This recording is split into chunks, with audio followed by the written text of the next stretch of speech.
We've got another week of training camps in the books, and Jeff Bell and I today have over 100 storylines that we are going to cover, looking at every single NFL team, going through all of the bullet points for every single fantasy relevant player. So, Jeff, just like last week, no introduction, no small talk. Let's get right into it.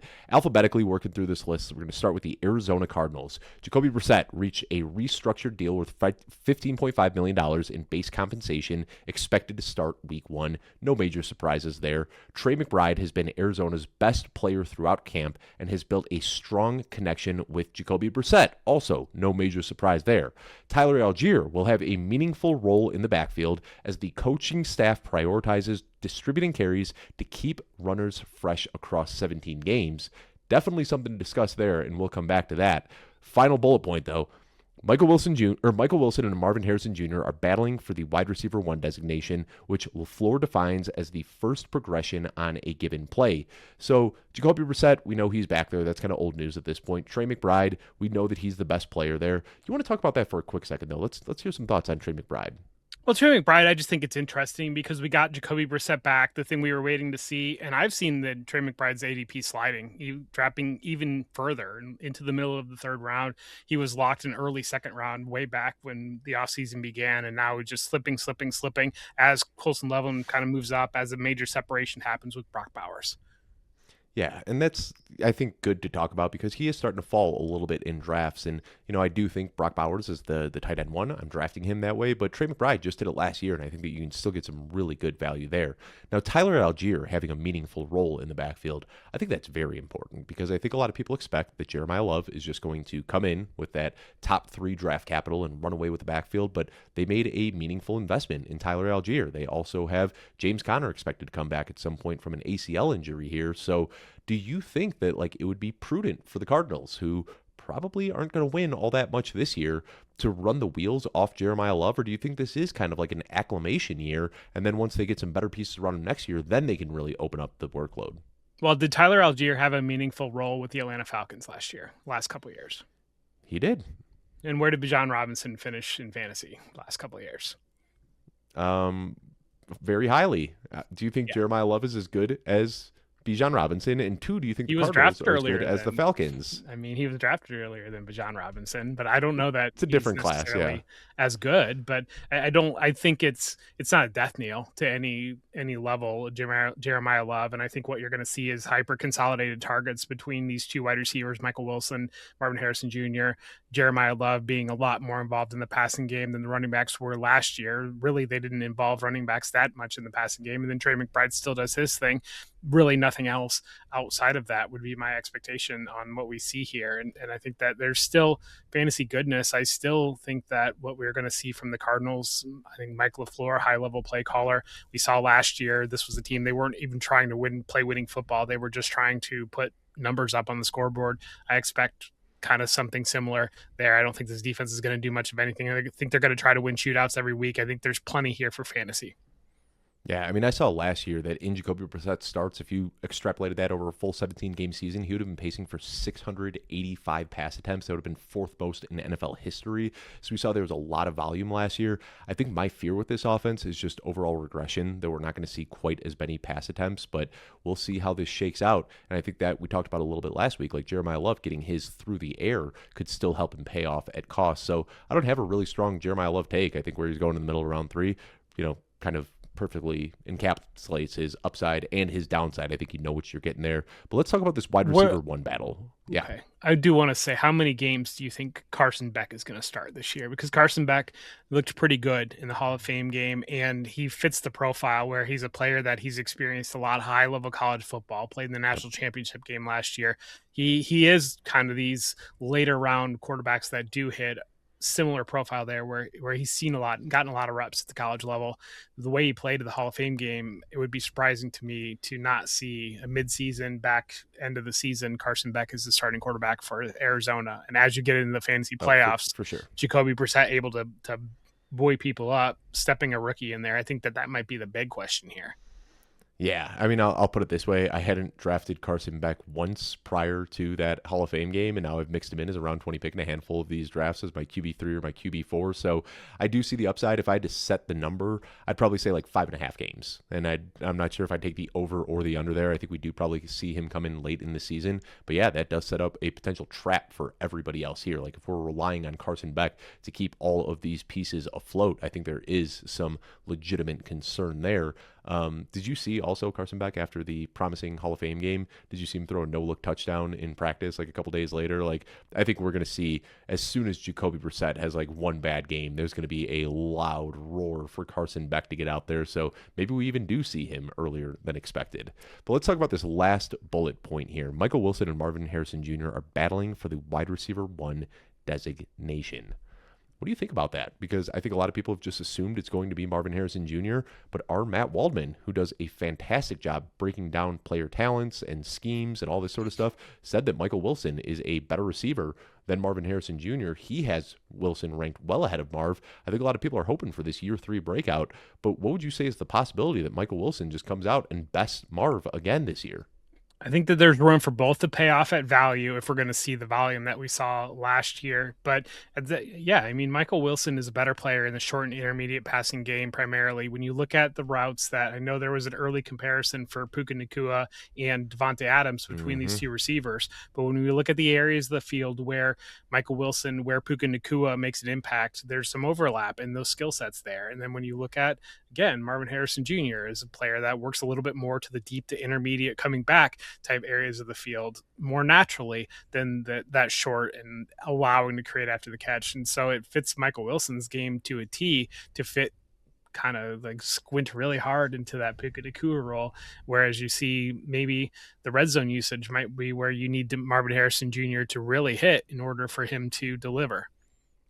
We got 31 other teams to discuss, and we have a lot. I was ready to be done at like 350, Dave. So I'm just well, we got a lot more to discuss here, and we do have to talk about that wide receiver 1 battle, but we've got a lot of camp battles to discuss. Before we get into it, though, like this video, subscribe to the channel. Jeff and I are doing this every week between now and kickoff. We also have rankings episodes coming out every week with Joey Wright. We've got a great selection of guests coming on over the next couple of weeks as well. So this is Red Zone. We know this is one of the most important times of the year for your fantasy football leagues, and we are going to help you dominate your league. Go ahead and subscribe. Hang out with us between now and kickoff, where we're going to get you all of the information you need to make sure that you are just well above everybody else in your draft. Now let's move on to the Atlanta Falcons. And the first bullet point here, Tua Tagovailoa, viewed as the week 1 starter. Michael Penix's ACL recovery is preventing a true competition. So I think we had kind of expected that, and we could see Penix take over at some point this season, but it is going to be Tua to start. Bijan Robinson had an immediate impact after sitting out. He had a quick hold-in is what we're calling it, and then got a 3-year extension worth $75 million, so happy to see that. Drake London is the vocal leader of the offensive unit, has agreed to a deal making him the 3rd highest paid receiver in the NFL this offseason, and then we've got Jahan Dotson locked in as the secondary receiver, with Zachariah Branch pushing hard to replace Olamide Zaccheaus in 3 wide receiver sets. So let's talk about Tua first.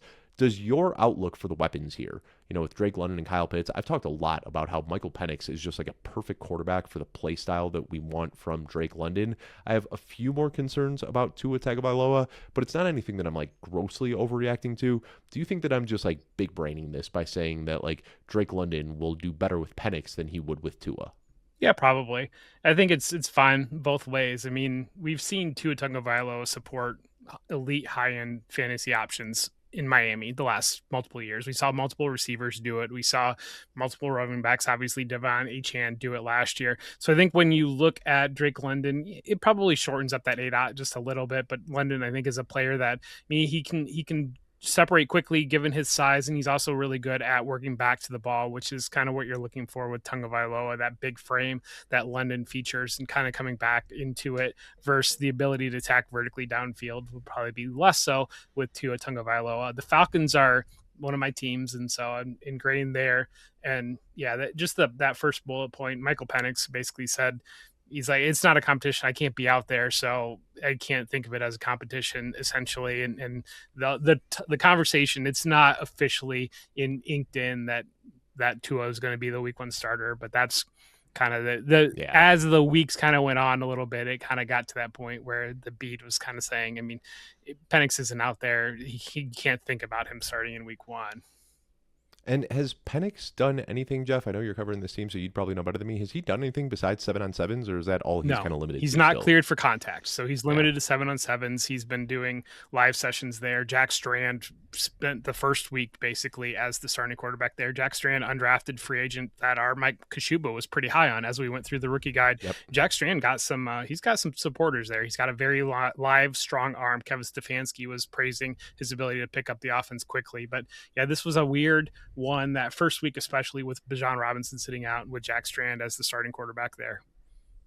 Jahan Dotson as the wide receiver too. I think that is a surprise to a lot of people. I mean, I think Kyle Pitts is kind of the de facto wide receiver too in this offense, but with the tight end designation, like if Jahan Dotson is out there a lot, and we got to remember this is a guy, former first round pick, like he has had some really good flashes throughout his NFL career. I know a lot of people are going gung ho drafting Zachariah Branch as a late round target. Would you tell those Zachariah Branch drafters that they should shift their sights to Jahan Dotson? I mean, if you're looking at best ball this year, especially, I tweeted the other day that of undrafted players right now, Jahan Dotson probably has the best odds to be the highest scoring player of a player that's routinely not drafted in 20 round or 18 round best ball drafts right now. Jahan Dotson, where he really excels is something that this offense has missed. He's really good at crossing routes. And so a lot of what you see with Drake London, a lot of what you see with Kyle Pitts is working to the outbreaking routes, working on the sidelines. And that's really where Drake London has made a lot of his. And that's where Jahan Dotson works on those crossers really well. They've lacked that in this offense. And that's something that could fit as a strength with Tutunga Vailoa playing there at quarterback. But Zachariah Branch, they've been moving him around to all 3 receiver spots. The most likely spot right now would be replacing Olamide Zaccheaus. I mean, we saw Luther Burden take a little while to replace Olamide Zaccheaus last year, but Olamide Zaccheaus right now is sitting in the slot as that slot receiver, that guy that would come off the field as they go into multiple tight end sets. This is a team that is experimenting with multiple tight end sets. Charlie Warner getting some reps there. They brought in Austin Hooper back. Austin Hooper was ironically enough, played for the Falcons between 2016, 2019, played with Matt Ryan, who has been taking some reps and as well as they were at that quarterback shortage. And then he left in 2020 to go play with Kevin Stefanski in Cleveland. So the reunion there on Hooper, they got him right away, but they've been playing multiple tight end sets too. And so the receiver that would come off the field right now would be Zaccheaus, would be Branch. Jahan Dotson is going to be out there, and Jahan Dotson is going to be kind of a guy just sitting in like wide receiver 48 unexpectedly, I think. On to the Baltimore Ravens. We got Lamar Jackson improving dramatically since spring OTAs under new offensive coordinator Declan Doyle. Derrick Henry not thinking about retirement as he races up the career rushing leaderboard. Zay Flowers picked up a quad contusion deemed day-to-day. These were notes from a couple of days ago. He seems to be back at practice now in a limited fashion, so no major concern there. Jacoby Lane has solidified his position in 3 wide receiver sets opposite Zay Flowers and Rashad Bateman. And then Mark Andrews looking rejuvenated with frequent involvement in the new scheme. So, yeah, we know Derrick Henry, he's going to be a workhorse this year. Lamar Jackson, I think, is interesting to talk about because we talk about this new scheme here. In this new scheme, we have seen, and Declan Doyle's got his own thing, but, we have seen like Sean Payton has coached a Drew Brees, who is just your typical pocket passer. He's also coached Bo Nix, who scrambles all over the place. We have seen Ben Johnson coach Jared Goff, your prototypical pocket passer, also coaching Caleb Williams, scrambling all over the place. But I think having this like pure rushing quarterback, and I don't want to say pure rushing quarterback, he can throw the ball, he's a good passer, but Lamar Jackson with the rushing upside, like that's nothing that we've never really seen in a Sean Payton or a Ben Johnson offense. So I think Declan Doyle is probably developing something here a little bit new than what we've ever seen before. Yeah. So Kyle Hamilton, star safety, he's talked about Lamar Jackson looking faster than he's ever looked in his career. And Jackson was talking about how he's kind of reached that point where the mental game has completely clicked in. And he said he's seen everything that you're going to throw at me. Now I'm able to take advantage of that while I still physically can hit there with my athleticism. So I think you're going to get a massive year from Lamar Jackson. There's going to be a lot more under center in this offense than what we've seen in the past from Lamar Jackson. That opens up the opportunity for boot action, those types of things. I do think that you're going to get a lot more passing volume here from Lamar Jackson than you've seen in the past. Lamar Jackson's an excellent passing quarterback, and YouTube can go crazy on me there, but he definitely is. And he's not the Jalen Hurts or like other quarterbacks that, you're kind of covering things up there. I think Lamar Jackson's always been underrated, his passing ability. And I think this I wouldn't say always. I think the first couple of years were a little bit bumpy, but like we've seen like 3-4 years now of like unbelievable passing, like where he's like up there with like his efficiency is up there with like Jared Goff and Matthew Stafford and like some of the best, but people still want to call him a running back. People will say things on YouTube. People will, and Twitter and Instagram and everywhere else that we try to discuss on social media. The other story I want to talk about here, we could talk real quickly. Mark Andrews looking rejuvenated, not the best bet on an aging tight end, but I think with likely out of the picture now, we do see tight ends, well into their 30s can still produce. So I think that's a decent bet to make at a very, very cheap cost this year. But Jacoby Lane solidifying his position in 3 wide receiver sets. I know Elijah Surratt and Jacoby Lane were drafted very closely in the NFL draft. It sounded like those two are going to kind of battle it out in camp. Jacoby Lane has been making some big waves since camp opened, and I don't even think that's a competition at this point. Like, to me, everything I've been reading, it seems like Lane is just miles ahead of Surratt at this point. Yeah, Surratt is closer to losing the wide receiver 4 battle to Devontae Walker than he is to beating out Jacoby Lane. But I mean, this is an offense then for much of Lamar Jackson's prime. This has not been an 11 personnel offense. They've had Patrick Ricard, they had Isaiah Likely, and now this is going to be a lot more of an 11 personnel offense. Like, as a Bears fan, you know that the Bears more of 11 personnel offense. And I think you're going to see a lot of Lane out there. And that's one of the things Rashad Bateman has talked about is Bateman was really kind of stuck into one role, basically being that outside receiver because of Ricard, because of the 13 personnel and the different looks that the Ravens would give under the prior regime. Now this is letting him work out of the slot more than he did previously. And that's opens up. Jacoby Lane can open up outside, can move Rashad Bateman inside, can open up some potential volume for Bateman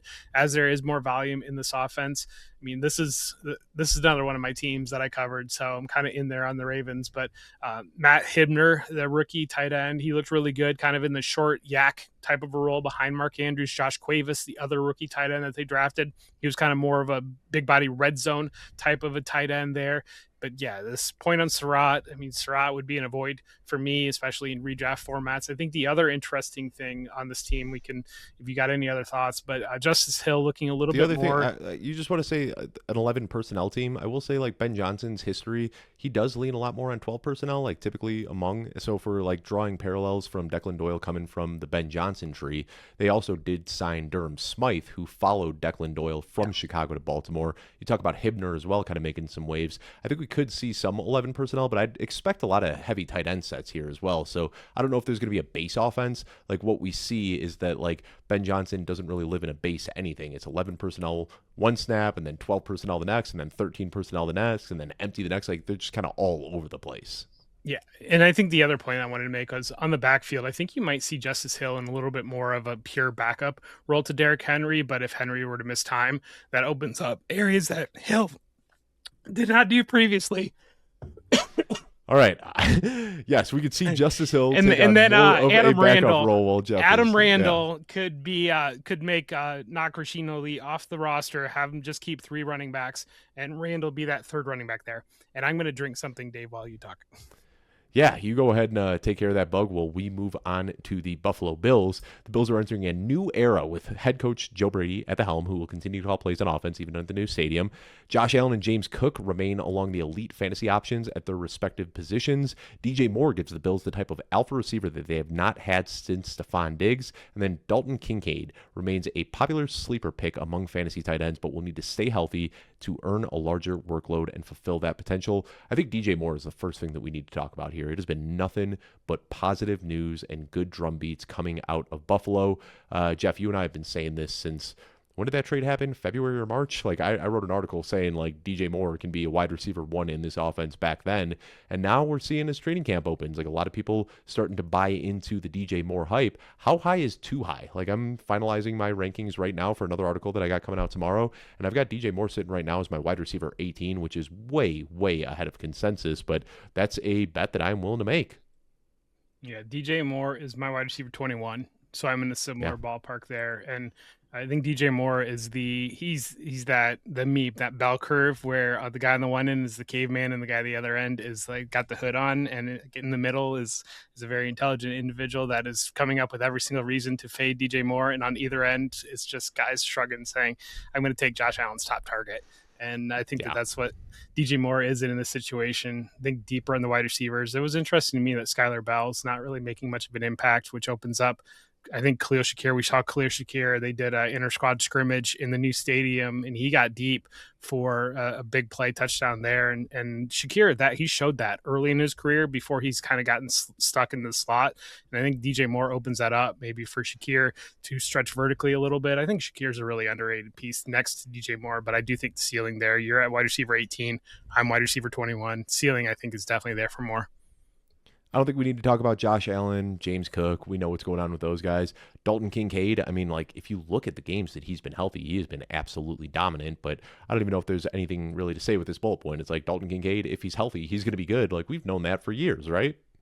Yeah, absolutely. And they do still like Dawson Knox, and they like Jackson Hawes a lot. And I think you're going to see all three tight ends play here. Joe Brady's really like that. And to some level, I mean, this is a team that expects to be in the playoffs. And so, yeah, you can make the argument that Dalton Kincaid has posted these numbers, but that was without DJ Moore there, without any receiver of that type of level. And if they want to keep, like, maintain, like, why are they going to take Dalton Kincaid off a pitch count if they want to have Dalton Kincaid on a pitch count? It's kind of like one of those things of, sure, the efficiency is fantastic. And if you were to say that they just did this, then yeah, the ceiling would be there. But at the same time, it seems like they want to preserve him for the playoffs. They think they're going to be a playoff team. So let's move on to the Carolina Panthers. And one more time, I'm going to ask at the top of this video to like this video on YouTube. Best way to help this show grow. We saw last week's training camp video completely blew up and would love to see that happen again. So please like, subscribe, comment, all those good YouTube things. Carolina Panthers. I think you need to tell YouTube they're not going to like it and like not going to do it. That's what you worked last time, Dave. Tell people they're not going to watch it, and they'll watch it. That's right. That's right. Yeah, I said yeah. It's the hour plus videos the YouTube gurus tell us are going to die. But we saw last year, Jeff. Last week. I don't know if you saw this, Jeff. Like I was looking at the analytics, and the average watcher was hanging out for over 30 minutes on that video. That's just like mind blowing. That we just lost them now. That much time minutes, with us. So. Probably. But Carolina Panthers, Chuba Hubbard remains the starter, but a shared backfield with Jonathan Brooks is very clearly on the table. Tenero McMillan added significant weight this offseason to increase his strength and win more contested catches. Bryce Young is showing greater trust in his receivers on 50-50 balls, a development that figures to produce more downfield attempts. So I think the first thing I want to talk about here is the backfield. Like Chuba Hubbard was a team captain last year. They like him, but we are already at the point now where ADP has flip-flopped. People are taking Jonathan Brooks ahead of Chuba Hubbard. Do you think that's the right play, or do you think there's value here now with Chuba Hubbard in drafts? I mean, I think there's value with Chuba Hubbard, but man, it's really hard for me to click that button. I've just kind of have been off of this backfield probably. And just, I think you can look at ambiguous situations even later in the draft and get a guy like Jonah Coleman or something like that. If you wanted to go in Denver or J.K. Dobbins, you wanted to go there, one of the Washington running backs waiting a couple rounds versus where you're seeing these Carolina backs go off. It kind of seems like you could always already see the writing on the wall that like Chuba Hubbard's going to come out and get like 21 touches to Jonathan Brooks's 10 in week 1, and everybody's going to say like, you idiots, I told you so. And then we're just going to see those sliders start to kind of move and then cross, and then it becomes Jonathan Brooks's backfield over the second half of the season. So I think that's kind of the bet here that a lot of people are making, especially when you're in these tournaments where everybody's playing for weeks 16, 17. You know, you want these big final week scores. I think that's why people are going after Brooks pretty aggressively, but I'm kind of there. Like I see like everything we've heard about Brooks. Like we're seeing the deep catches downfield. Everybody says he looks like a player who's never been injured, still just 23 years old. Like that's the upside piece I think you want to bet on here.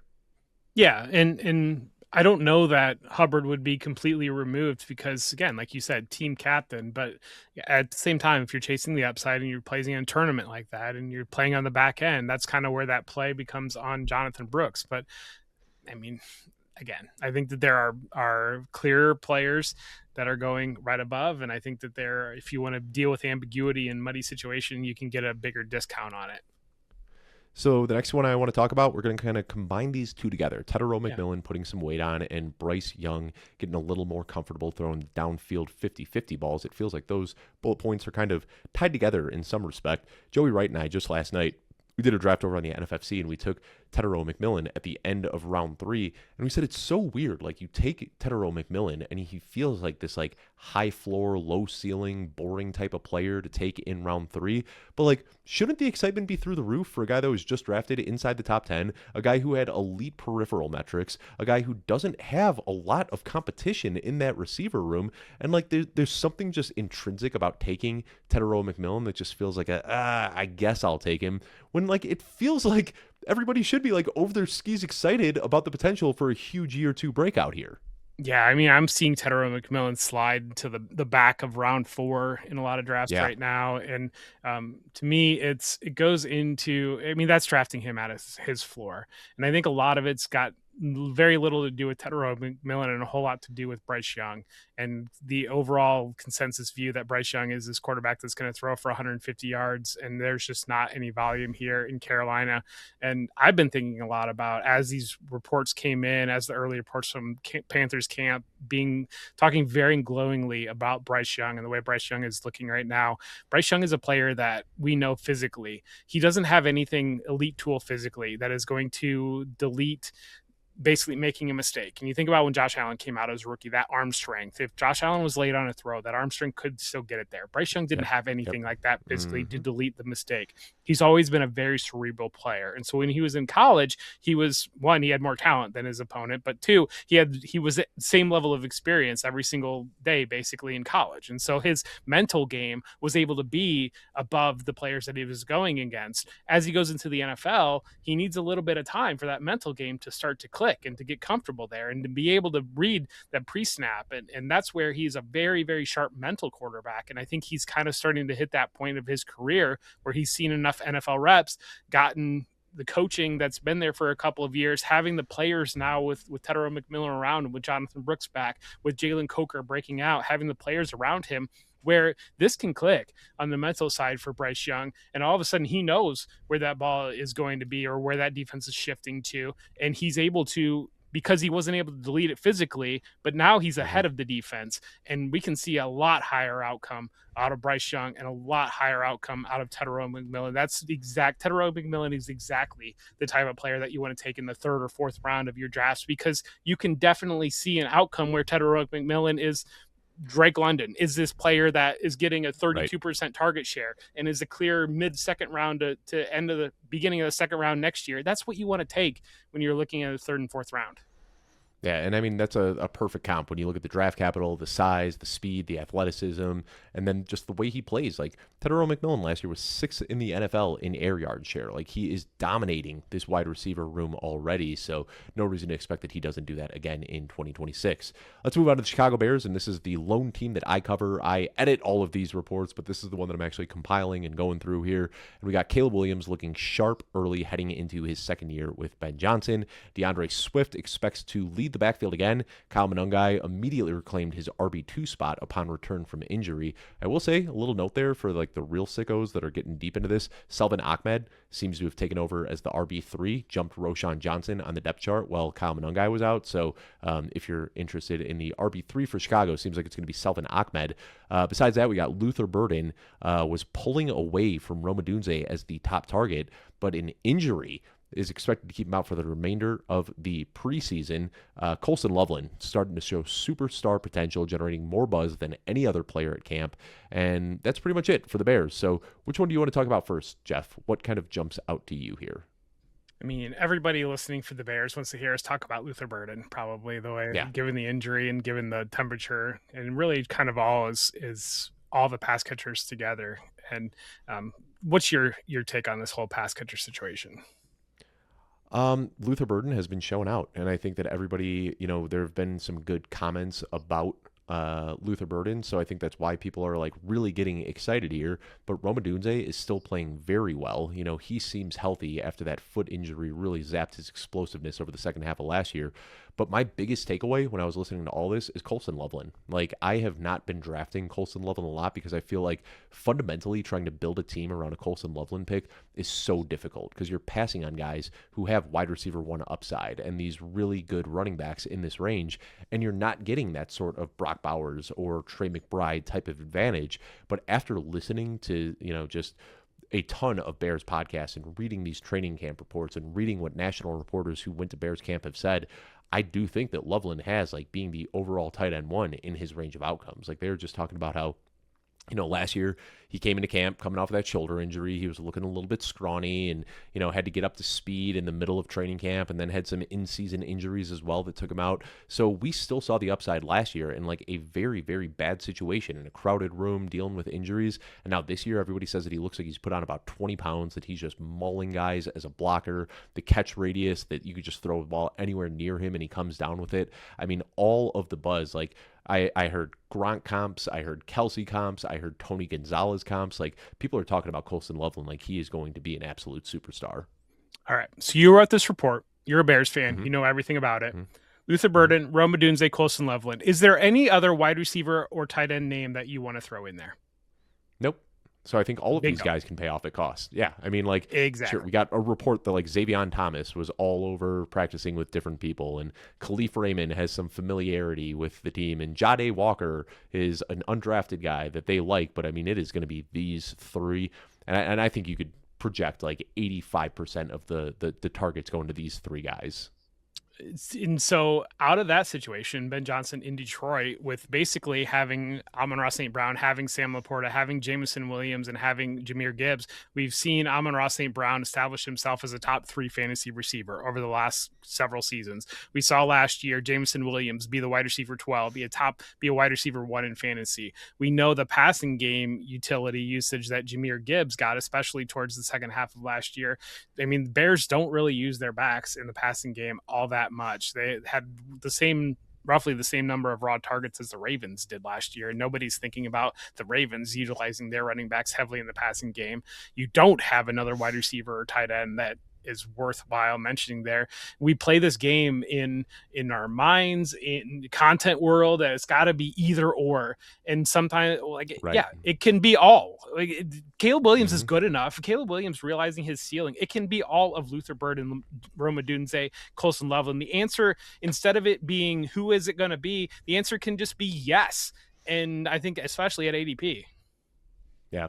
Last thing I'll say, DeAndre Swift, I've got a quote specifically that I pulled from Ben Johnson. He was on an interview with Hogan Johns, who do fantastic work covering the Bears, but they were asked about DeAndre Swift because they said it's been a quiet offseason. We haven't really heard a lot about DeAndre Swift, and I remember last year it was a very quiet offseason for DeAndre Swift as well, and this is a direct quote from Ben Johnson. He goes, "It's interesting. I think he gets forgotten about to a degree just because he doesn't say a whole lot. He just goes out there and goes about his business, and yet when the lights come on and it becomes live, I mean, this is a physical football player. I don't think people realize it. I know how explosive he is. I think people recognize that, but he really does a great job of lowering his pads and running through tackles. And that's something I've talked about, Jeff. It's like a flip switch during that year in Philadelphia where he was this explosive kind of scat back in the early part of his career, and now he is a legitimate 3-down back. So Kyle Monunga is going to mix in. He's going to get his. He's going to be an annoying vulture at the goal line every now and then. But I think last year we saw DeAndre Swift just have a stranglehold on this backfield, and I think that's going to maintain again in 2026.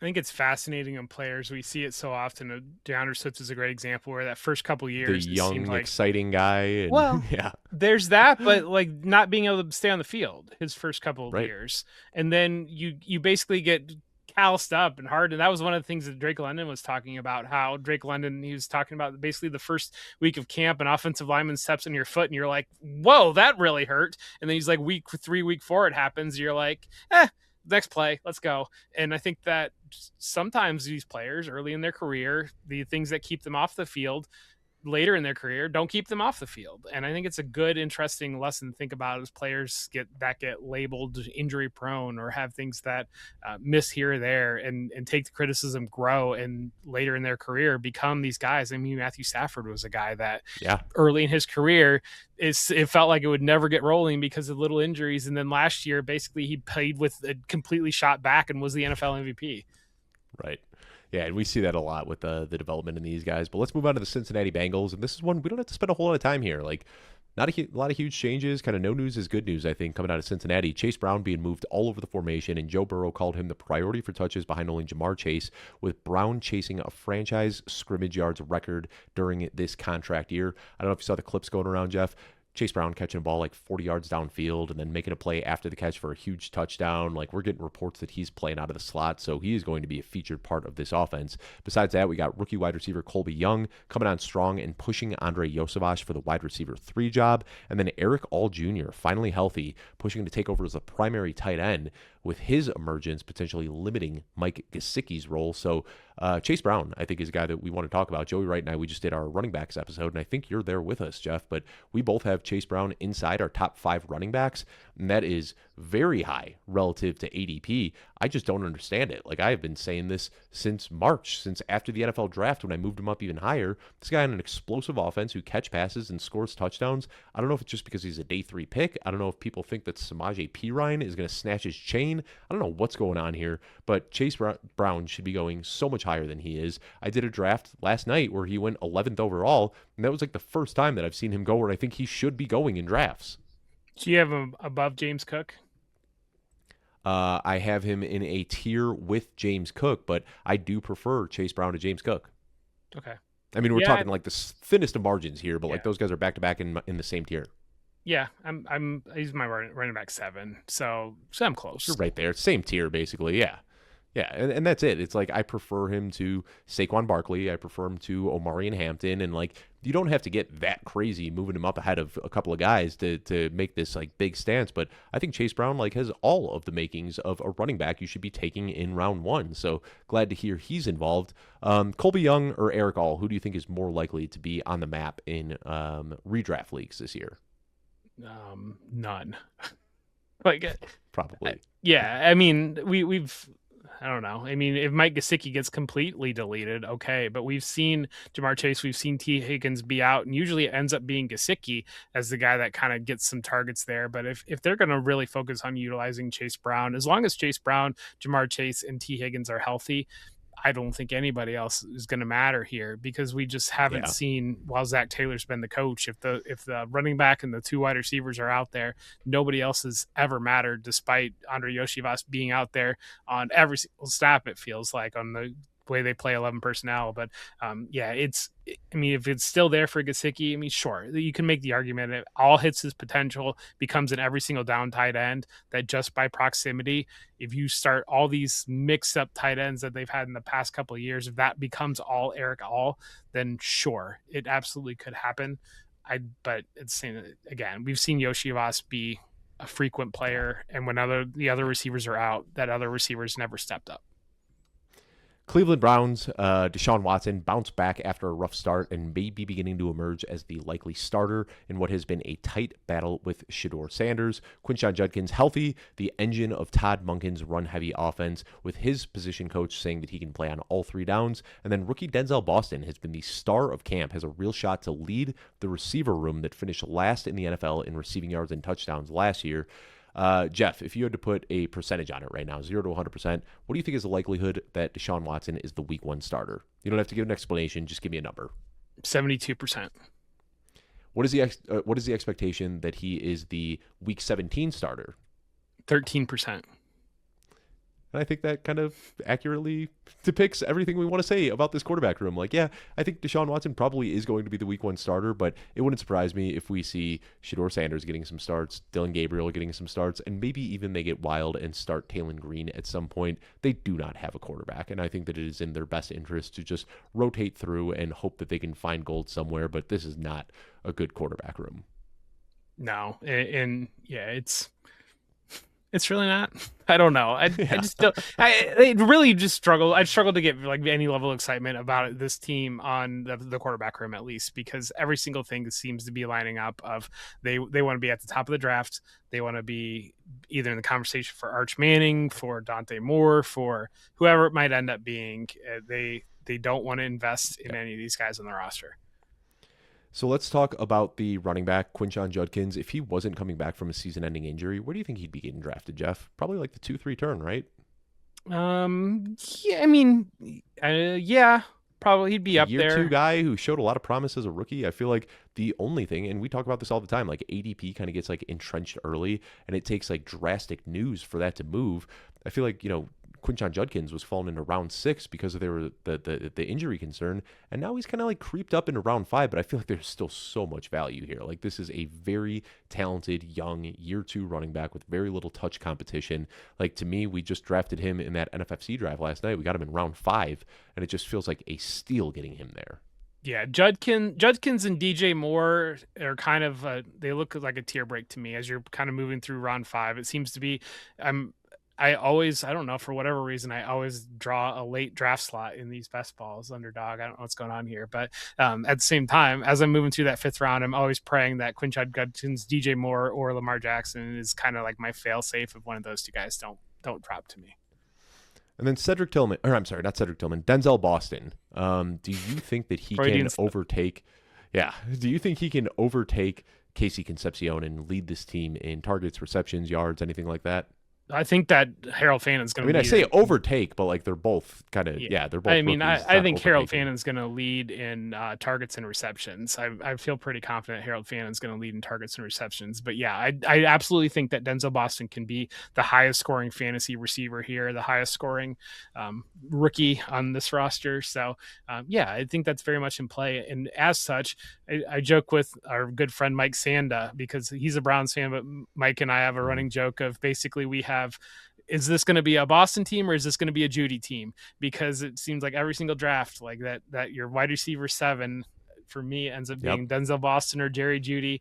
And that's caused me to just fade Casey Concepcion because they're available so much later. There's so much ambiguity. I like Harold Fannin at his value. And so as you're moving through it, if Harold Fannon's sitting there or if I don't take him, I'm still opening it up in the back end because I don't want to have 2 Browns wide receivers. And again, shout out to Mike, but one of my teams usually ends up being a Boston team or a Judy team. I totally get that. Those are 2 guys that I've been drafting a lot of this year as well.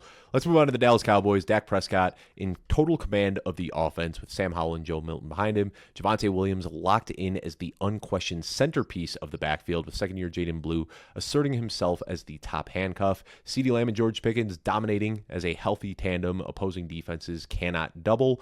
Ryan Flournoy has solidified himself as a reliable wide receiver 3, drawing consistent praise from beat writers. And then Jake Ferguson, one of Dak Prescott's most trusted train movers, but depth is a concern following Princeton Fant's season-ending knee injury. So this is another one, kind of like the Bengals. No news is good news. Like, it's kind of running the same thing back. We got a few little tweaks around the edges here and there. But what do you want to talk about here, Jeff? Like, we know what Dak Prescott does in this offense. Like, when he's healthy, he is a dominant QB1. Javonte Williams, we've talked about ad nauseum this offseason being such a good value in drafts, getting brought back in a multi-year deal to be the clear lead back. We know what CeeDee Lamb can do. We know what George Pickens can do. Jake Ferguson is the one that I think you and I might disagree on a little bit. Like, he has kind of been at cost on my do not draft list. He is just going so high right now over what we saw over like a 6-week stretch to start the season. I think that's the one guy that we can kind of talk about here if we want to, but I don't think there's a ton to discuss about the Cowboys. Jake Ferguson is my tight end 25, Dave. Oh, and then I think you and I don't think we've talked about Jake Ferguson once this offseason, but I think that I am right there with you. Let me pull up my tight end rankings real quickly because this is going to be hilarious. He is my tight end 21, so you are even lower than I am. I thought I was like the lowest guy in the industry on Jake Ferguson. Happy to have you here with me, Jeff. Tell you what, eventually we'll talk about some football on the show, Dave. But yeah, I think Jake Ferguson, to me, it moves almost in concert with Ryan Flournoy. And Ryan Flournoy, Yeah. when you had Jalen Tolbert kind of as a blocker out there, or as you had Kevontae Turpin, a gadget out there, then you didn't really scheme that wide receiver 3 up into that offense very much. But now with Flournoy solidifying himself as the wide receiver 3, I mean, he can do it all. There's a reason why Ryan Flournoy, I'm a big fan of Ryan Flournoy, as I did the rookie guide. He's a very versatile receiver that, again, he was a primary receiver in college, that the ability to run and operate on all 3 levels opens up so much with George Pickens and with CeeDee Lamb. He's such a natural receiver that you want to scheme the ball into his hands. And so if Ryan Flournoy is going to be getting volume opposite CeeDee Lamb and opposite George Pickens getting their demanded volume, then that doesn't relieve a lot of room for Ferguson. And the Cowboy reports that I heard talking about, they really do not love Ferguson's blocking ability. He was basically by default last year had a stretch there when CeeDee Lamb was out, and that was before they had Ryan Flournoy stepping up. It was before Flournoy stepped up and before Pickens seemed to like fully have the offense figured out. So it was like Ferguson was just kind of like the last man standing in the early part of the year. And then you saw like he was like, I forget the exact number, I want to say tight end 34 over the second half of the season. I mean, he was unrosterable, but people are still holding on to that hope from what they saw early in the season. Jeff, how many times this offseason have we said early season bias? It's got to be at least 100, but it is such a real thing to take advantage of in drafts. Absolutely. And I think just the only other point would be on this backfield with Javonte Williams. I mean, I don't know. I've heard Javonte Williams called a dead zone running back. I wrote a piece and I talked about the dead zone a little bit. Javonte Williams is not a dead zone running back where he's going. And I think given the investment in the team, I think the other part of it is Jaden Blue, might assert himself.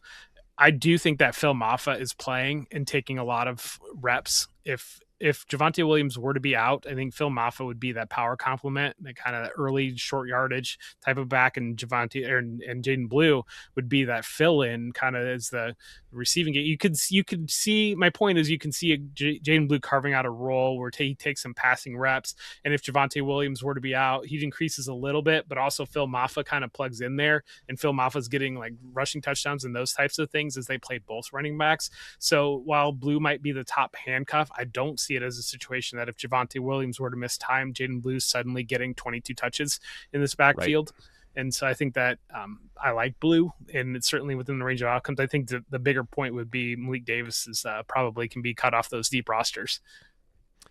Let's talk about the Denver Broncos here. And one of my favorite parts about the show, Jeff, is we do this training camp series early on, and we do the divisional series where we talk about all these teams, and like it feels good when we get news in training camp that surprises a lot of other people that we were very much in on. And the first bullet point that we have here for the Denver Broncos, it says the RB2 role remains unsettled, with RJ Harvey falling well behind veteran J.K. Dobbins in the backfield pecking order. I mean, we said this, like J.K. Dobbins, like they love J.K. Dobbins. The things Sean Payton has said about him, like this, he has been the clear RB1. The only concern, I think, is with injuries, which he did have a little injury scare, but back on the field on Tuesday. Besides that, we've got rookie Jonah Coleman, a complete back with a long college resume, pushing RJ Harvey even further down the depth chart. Jalen Waddle has impressed coaches and teammates with his speed and versatility, and Pat Bryant has moved closer to securing the starting outside receiver job opposite Courtland Sutton, leaving Troy Franklin on the outside looking in. Do any of these stories really surprise you all that much? I mean, this seems to be kind of how we expected this team to shake out, where J.K. Dobbins pulls away, Jalen Waddle and Courtland Sutton are the full-time receivers, Pat Bryant is going to work in 3 wide receiver sets, and I don't think there's anything too surprising here, but I think people are going to be surprised when they've been drafting R.J. Harvey in round 6 and they find out that he might be the RB3 on this team. Guess how much R.J. Harvey I've drafted this year, Dave? I'm going to guess pretty darn close to 0. He was one of those I drafted in my first draft that I did, Jeff. I logged into my first draft after the NFL draft. RJ Harvey was sitting there. He fell below ADP, and I was just like, RJ Harvey, cool. I liked him, and then I drafted him. And you always end up making those mistakes in your first draft. And then I look back, and I was like, what was I doing? Like, what RJ Harvey here? Like, I just was blindly adhering to ADP, and I have done over 250 more drafts since then, and I don't think I've taken RJ Harvey once since. My exposure is 0%. So of course that means RJ Harvey would be good. But yeah, no, I think it's we've been in lockstep on this one on J.K. Dobbins handling a lot of volume in the rushing game. On Jonah Coleman, they praised. He talked about how much he loved the pass block when he was at the combine, and they've talked about him immediately stepping in. That was an area where R.J. Harvey really struggled last year, and I think that Coleman, I've been grabbing every single opportunity that I can to get Coleman, and especially in redraft, the dynasty price has been a little bit more. Like he's going at the 111, 112 in Yeah. draft slides. I see versus the ability to get him in like the 14th, 15th round in redraft teams. I've been hammering Jonah Coleman. I'm sure he will be a big riser now with J.K. Dobbins potentially missing some time He's or already popping back. up on the injury. Yeah. Okay. He Wow. was kind of trolling the media because they were like asking him, they're like, "Hey, what are you doing back?" He's like, "You guys are the ones that made the rumors that I was hurt." Like apparently he was just like kind of getting like a veteran rest half of the day, and then everybody, because it's J.K. Dobbins, assumed the worst, and then he was back at practice running all over and kind of trolling the Denver beat for the stories yesterday. Yeah, and you're kind of local out there, Denver. So the Pat Bryant is a big riser here, but I Hmm. think people view it as he's replacing Cortland Sutton, but I don't think Thank he's you. replacing Yes.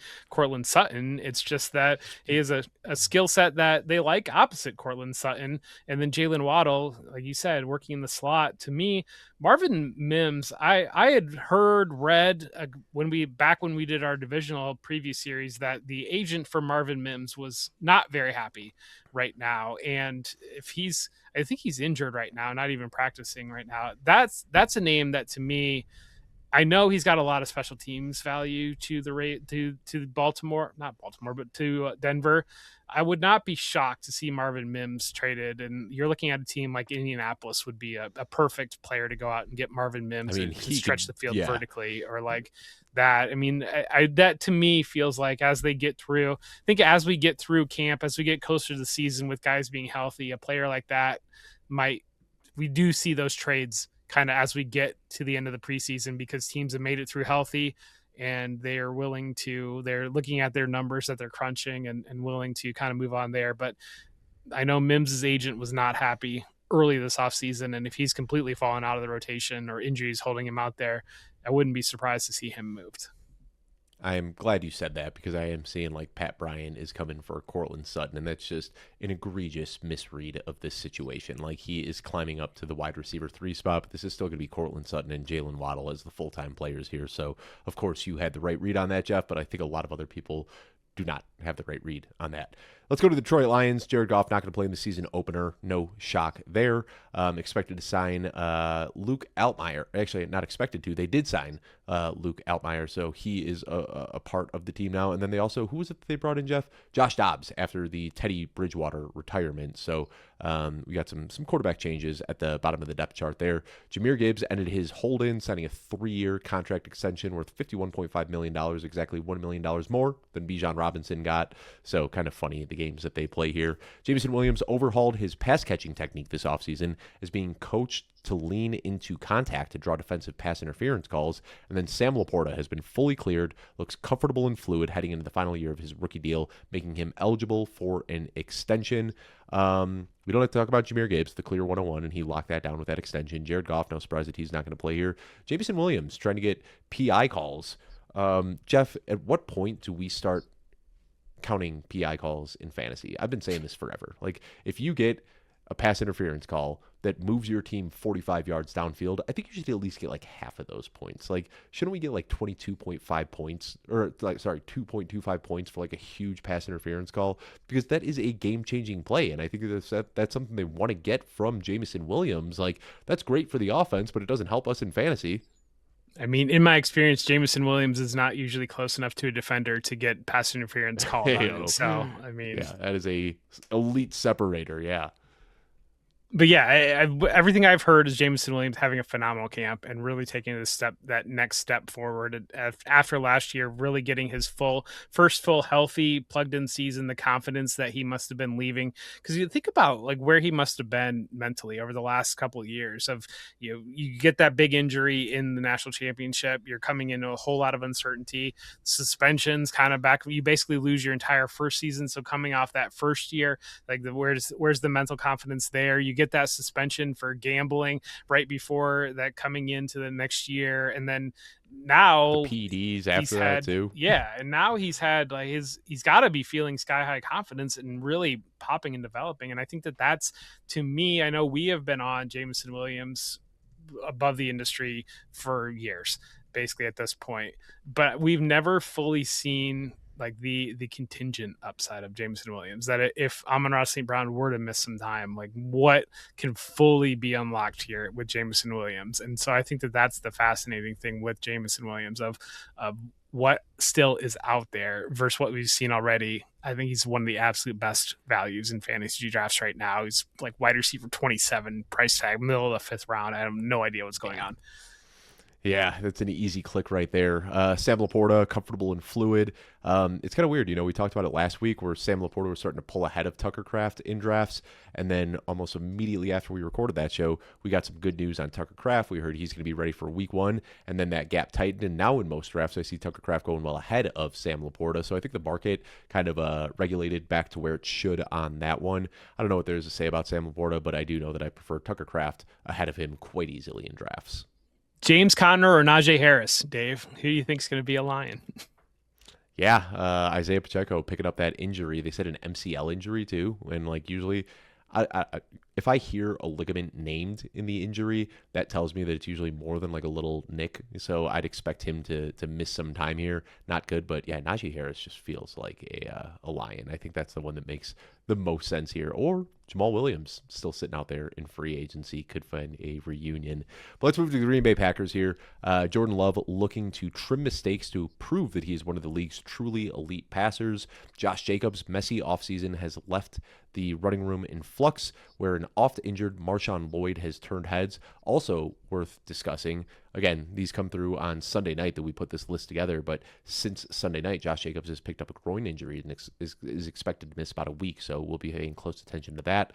The team has lost notable receiver depth, but looks established and dynamic in their top 3.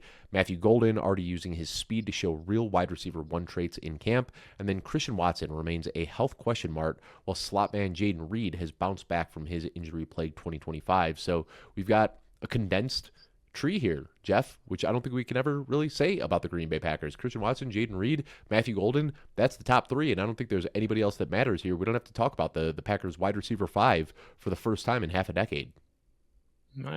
Well, is Savion Williams the wide receiver 4 there? Because I do want to talk about Savion Williams. Maybe I think that if you want to talk about him, we could talk about him. But I think he's kind of from the outside looking in. From what I've been reading, it sounds like it's pretty condensed to these 3 in Kraft. Yeah, I think that. Well, I mean, there's the point. Kraft is the point there, and I think Kraft is the top lead guy there. I understand there's injuries around Tucker Kraft. I know one of the comments on our last video is basically, why aren't you concerned with the injury of Tucker Kraft? It's because I've seen Tucker Kraft as a human being, and he's a player that I'm less concerned about injuries with him because he's like a grizzly bear out there. But no, I think it's to me, I think Christian Watson's a fade in where he's going at ADP, because I think that we as a fantasy industry extrapolated some production from last year, kind of projected him to be into the lead role in this Packers offense, and you getting a significant discount on where Jaden Reed's sitting right now or where Matthew Golden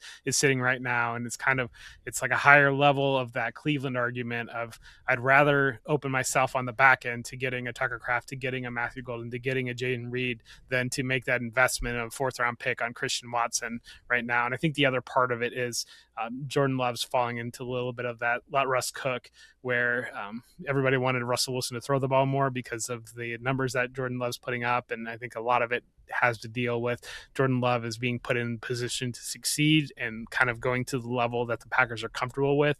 And so you got some wish casting between Jordan Love passing more and Christian Watson becoming the true number 1 receiver in this offense. And I think it's more, they've been pretty clear that they don't really need to have a true number 1 receiver. And they've got 3, if you've got 3 receivers that are going to be playing here, but the tight end is probably going to be the number 1 option, assuming he's healthy, then you kind of have a really messy situation when it comes down to it. And that receiver ends up being more of your wide receiver 5 on your fantasy roster, filling in for some bye weeks, some depth.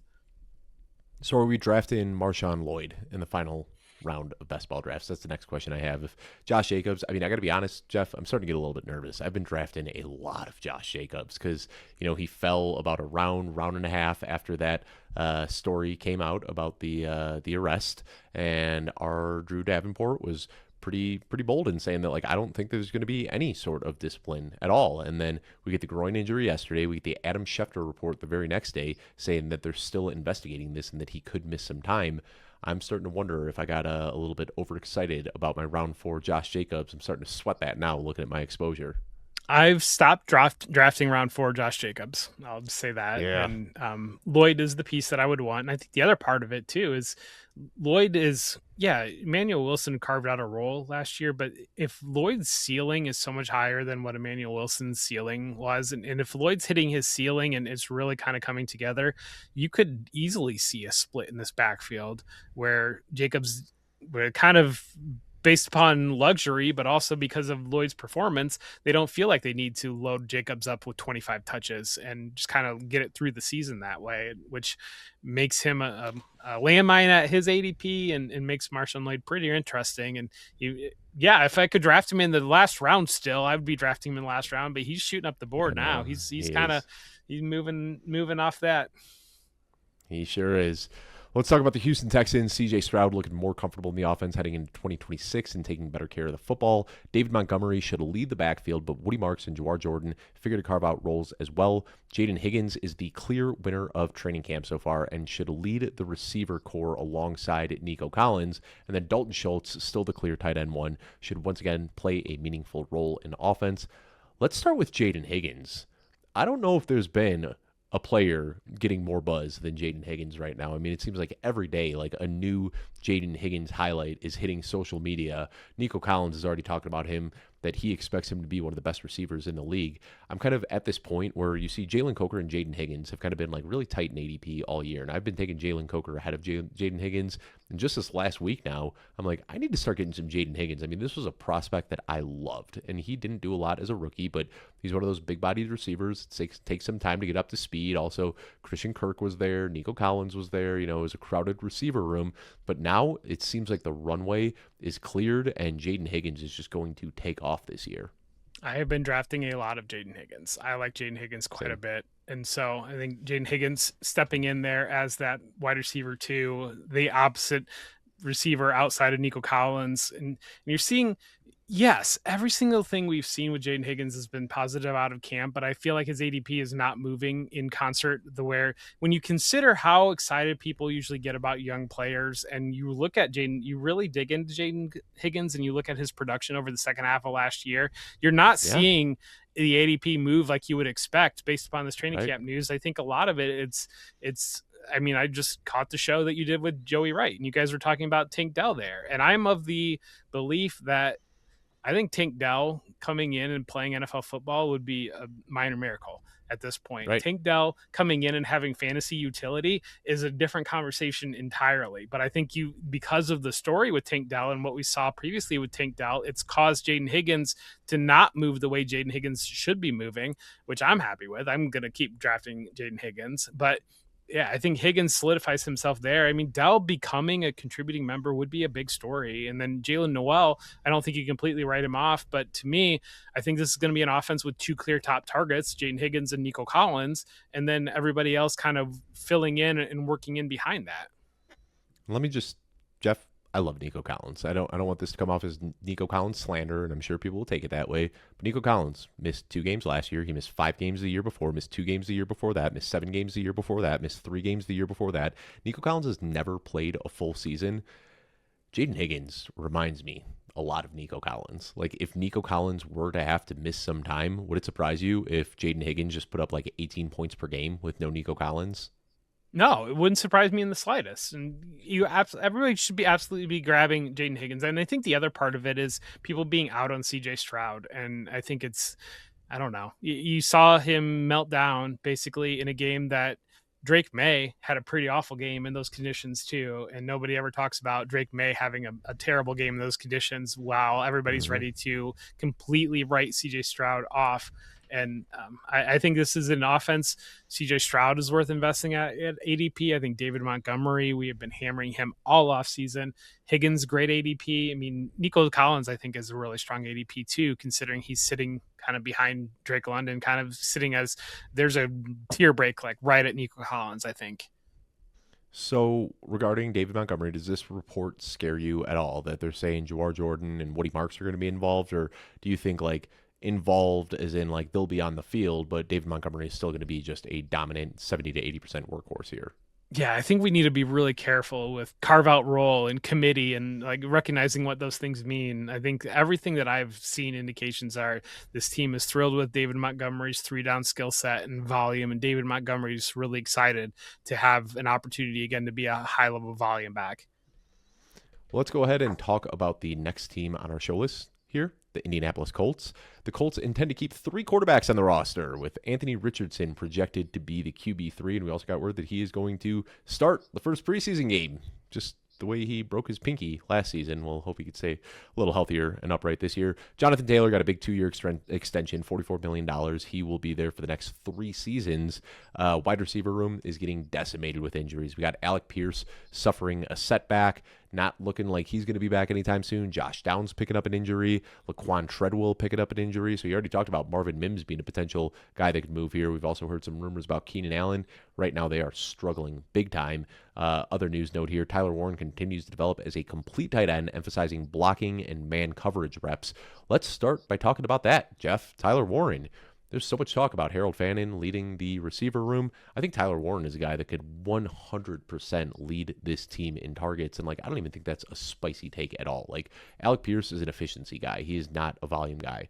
Josh Downs has always been somewhat limited in his abilities. So I think we see the ball kind of spread thinly around this receiver room. I truly think that Tyler Warren is going to be the focal point of this offense.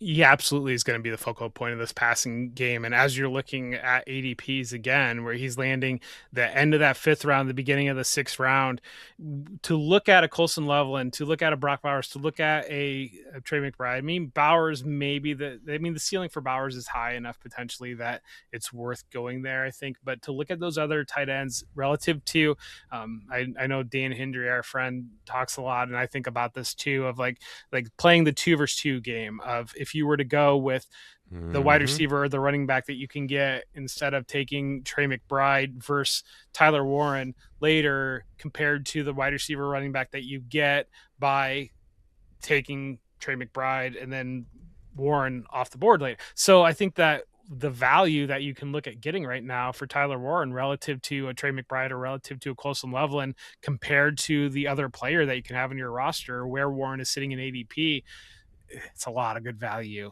there, I think, on Warren. And so let's play that 2v2 real quick, because I just looked up NFFC ADP over the last week. So this is exactly where players are going right now in drafts. Would you rather have Rashee Rice and Tyler Warren, or would you rather have Trey McBride and Bashal Tutin? I would rather have the first one.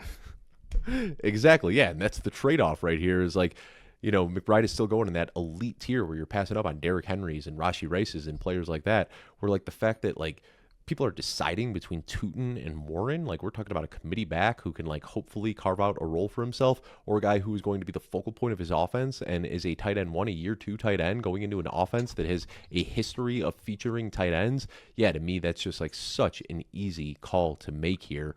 Outside of that, anything else we need to talk about? Like, we didn't even have a Daniel Jones note here because he's healthy. He's cleared. He's 100%. There's no concerns about him whatsoever. We know Jonathan Taylor's getting his. We've already speculated about a handful of signings or trades that they can use for this wide receiver room. But really, I think the stories right now are, you know, Daniel Jones, Jonathan Taylor, and Tyler Warren are like 3 pieces that you really want to invest in at cost. Yeah, I think Seth McGowan seems to be the pretty clear backup running back to Jonathan Warren or Jonathan Taylor. And instead of, I know there's some people still on DJ Giddens there. And so I think that that's a factor. I tweeted that out a few weeks ago, and I got so I tweeted out like that if you're looking for the Jonathan Taylor handcuff, it should be Seth McGowan a few weeks ago. And like just people were livid. People were so mad at me for like, you know how people will like weirdly react to a tweet? That was one where I just got like such a weird amount of like unprecedented hate. Seth McGowan is a good football player, and I think people who just look at the draft capital don't realize the legal issues and the other things that kind of pushed him down the draft board. Like this guy, if he came out after 2 years, didn't have the legal issues, he would have been a late day two, early day three pick, but he fell because of the age and the legal concerns. But this is a good football player. Yeah, and I mean the Alec Pierce stuff is concerning, red flag level concerning. I think our Adam Hutchinson is basically taking him off the board more or less for him, and he's our injury guy internally here at Football Guys. I think it's concerning on two different levels because, yes, if they go out and get a Keenan Allen, sure. But Keenan Allen, I think, operates in the same area of the field roughly as Josh Downs, as Tyler Warren. And the other part of it, not having Alec Pierce's ability to stretch the field vertically allows everybody to kind of come up on that. And so I think that I know Josh Downs is everybody's guy kind of this year of breaking out and going that direction. I think that there can be a lot of trouble here in this Colts offense. And I do like Warren, though. The other point that I wanted to look up before I made the point was it's never been a viable strategy to really do bully tight end. But I think this year you're starting to see where Trey McBride, the production last year, would have been wide receiver 6, basically at that level. And I think that's the other part of the conversation as it comes into it. It's never made sense to do it previously, but where you're looking at Tyler Warren relative to the other wide receivers and running backs going around Tyler Warren, he could easily straight up outscore those guys. And I think there's flex level considerations maybe on bully tight ends in ways that there never has been previously. You know who my top 3 drafted tight ends are this year, Jeff? Like I am the same way. Like I always want to get these late round tight ends, take like quantity over quality approach. This year I'm at 27% Brock Bowers, 24% Tucker Kraft, and 19% Tyler Warren. And like you add that together, that ends up being the vast majority of my drafts. I'm walking out with one of those two guys, and it's not uncommon for me to mix Bowers and Kraft together or Kraft and Warren together. Like, I want to get these elite guys this year because it does feel, I've said haves and have-nots a lot. You're going to have your teams that have elite tight ends, and they are going to be vying for a championship, and then you're going to have your teams that are going to be streaming Arondé Gadsden and Evan Ingram and who knows who else and trying to find whatever value they can, while other teams are out here just getting 15 to 20 points per week from their tight end spot. Yeah, and I think that's the biggest thing that's lost in as we talk about these multiple tight end sets. It's not that there's going to be more fantasy relevant tight end. It's the opening up the separation at the high level tight ends, and then consolidation of targets to wide receivers are really where that multiple tight ends kind of comes into play there. But yeah, I'm doing the same thing, and it drives me absolutely crazy that Tucker Kraft and Kyle Pitts and Harold Fannin have the same bye. Let me tell you about it. Well, let's go ahead and talk about the Jacksonville Jaguars. Trevor Lawrence having a solid training camp, pushing the ball downfield more often this season. The Jags are expected to deploy a backfield committee featuring Tootin, Rodriguez, and Allen. Parker Washington has been the standout star of training camp and is emerging as a candidate for the wide receiver 1 role. And then Brenton Strange remains the clear leader at tight end. But both rookies, Nate Borkirker and Tanner Koziel, are both trending up. The Jacksonville Jaguars. I'm going to be so sick of talking about this team by the time week 1 kicks off. Can't do a show without talking about the Jacksonville Jaguars and the backfield and the receivers and everything else. Where do we start with this one, Jeff? I mean, we've been on fade too, and we're just seeing more of that now with Rodriguez. Kind of, again, we've talked about it. If Rodriguez has the red zone role and Allen has the lockdown on the passing role, and Tootin is a between the 20s type of a player, I mean, recognizing upside on that as a 5th round pick, it becomes pretty difficult, I think, at that level. Yeah. It's funny. I've done a couple of guest shows with like non-football guy staffers, and it feels like the football guys, like our company has a lot of Tootin doubters, but like people from other websites, like I had Dwayne McFarland on last Friday, and we did like players that we had the biggest disagreements on. Bashal Tootin was on there. I went on Theo Greminger's show on RotoWire a couple of days ago and talked about Chris Rodriguez being a good value and how I'm kind of fading Bashal Tootin a little bit. And it's weird. Like I thought people would be upset by this take because so many people from other companies are just like pumping up Tootin. And every time I have this like anti-Tootin take somewhere else, people in the YouTube comments are just like breathing a sigh of relief. And they're like, finally, like somebody is talking logically here. Like, how did Bashal Tootin become a round 5 pick? And it's one of these things where it feels like analysts are like propping this up, but like normal people are just saying like, what are we doing here? Like, I'd understand like Bashal Tutin if he was going in like round 8 or 9, I'd say yes, there's a path for upside here. This is a player that you want to draft. But like with the reports that we're getting, with last year's efficiency, like all of it coming together, I just cannot get there on Tutin. Like we're already drafting him near that ceiling. Like we've extracted any bit of value that there was in Bashal Tutin out of that ADP.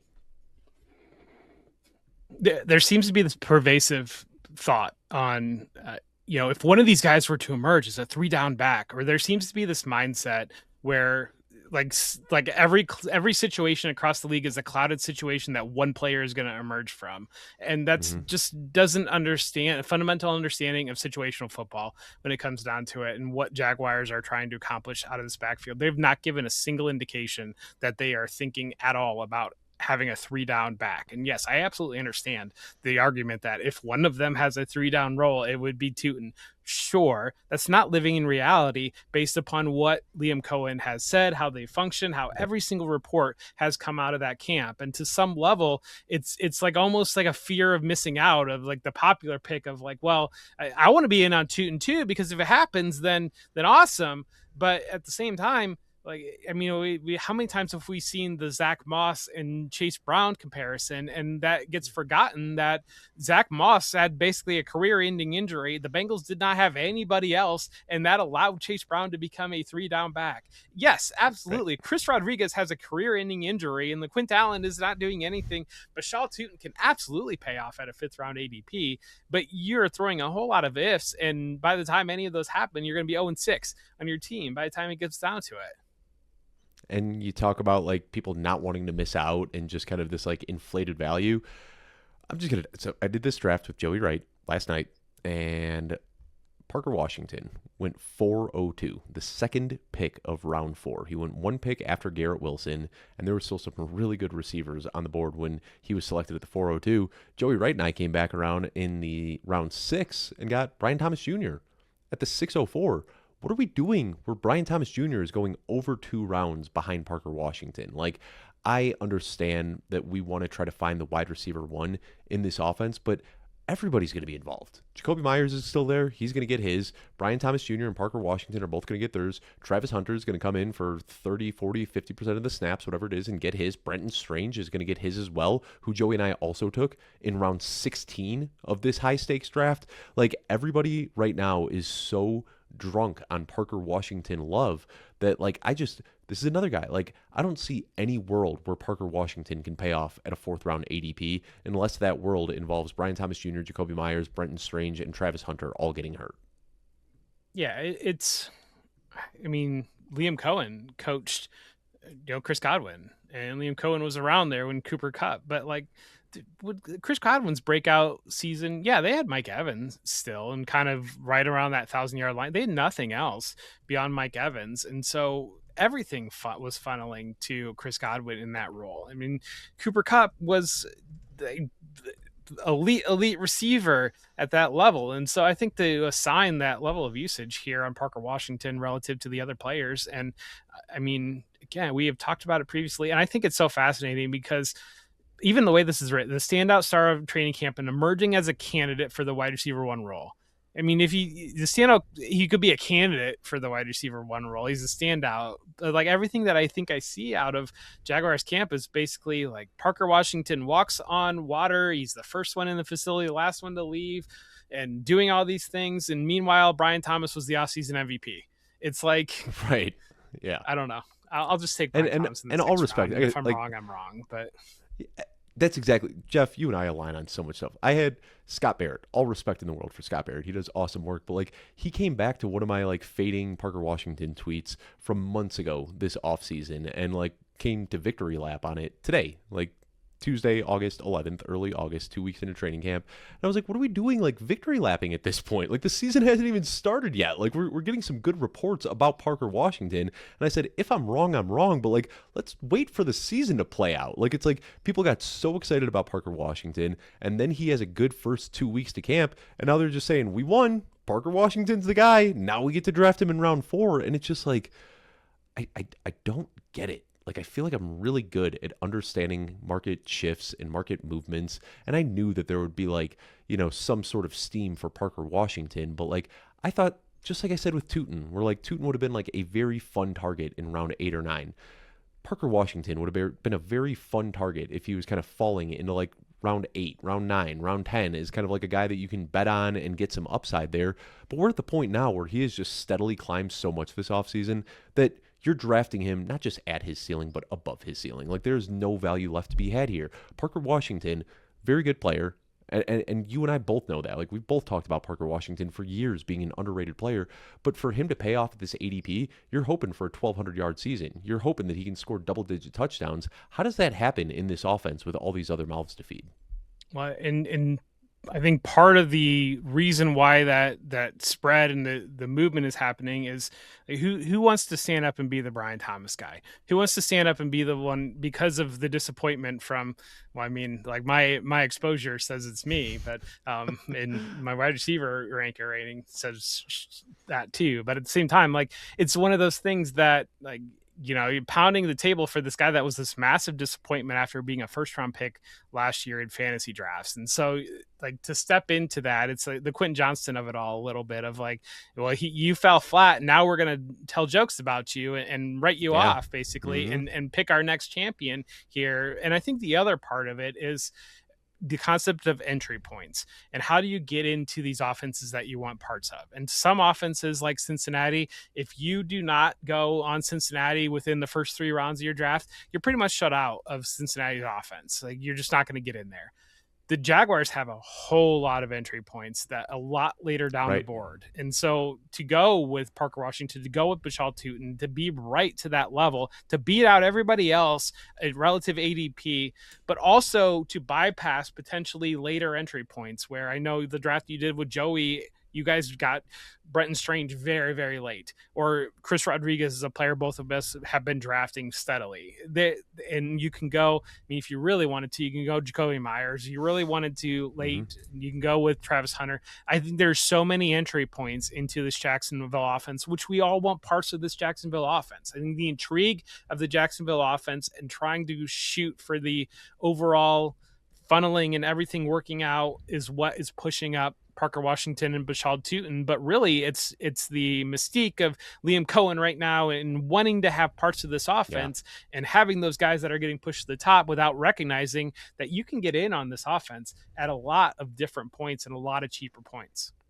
Yeah, I feel like there's just like a fantasy football analyst cool kids club meeting that happens every weekend that you and I aren't invited to, or they're like, who are we gonna pump up this week? And everybody pumps up that guy, and you and I just say, well, what about this guy? Like we still like this guy, and now he's even cheaper. But I don't know, maybe one day we'll be invited to those cool kid clubs, but not this year, Jeff. Our Twitter volume is probably the amount that we are putting out into the Twitter scape is probably way down, and our mental health is way up. So. Kansas City Chiefs, Patrick Mahomes recovering from ACL surgery. That's going well, even if he doesn't suit up in the preseason. We don't need Patrick Mahomes to play in the preseason to know that he's good. Team is thrilled with new running back Kenneth Walker, designing large chunks of the offense around his skill set. Wide receiver 1, Rashee Rice, remains a talented question mark, ramping back up from offseason knee surgery. And then Cyrus Allen has turned heads and may have already climbed into the wide receiver 3 role. We want to talk about Kenneth Walker, Jeff? I mean, very good player. I get it. I mean, I am terrified. And like, I'm not even fading Kenneth Walker hard. I have him 2 spots below ADP, but being 2 spots below ADP on a player that high in the rankings means that I don't get him all that much. And it's one of those stances that, like, I know I could be wrong here, but I have not been drafting as much Kenneth Walker as I feel like I should be. So let's go down this rabbit hole a little bit. I know you're very high on Chase Brown relative to Kenneth Walker. And when I look at Chase Brown, I look at a player that, I mean, skill-wise, I think Chase Brown's a good player, but at the same time, he's playing with Jamar Chase, playing with T. Higgins. Jamar Chase is going to eat first, and then T. Higgins is going to do T. Higgins, and Chase, there's some on the table.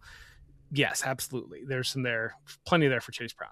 Kenneth Walker, when you look at this Kansas City offense, I mean, what's left with Travis Kelce?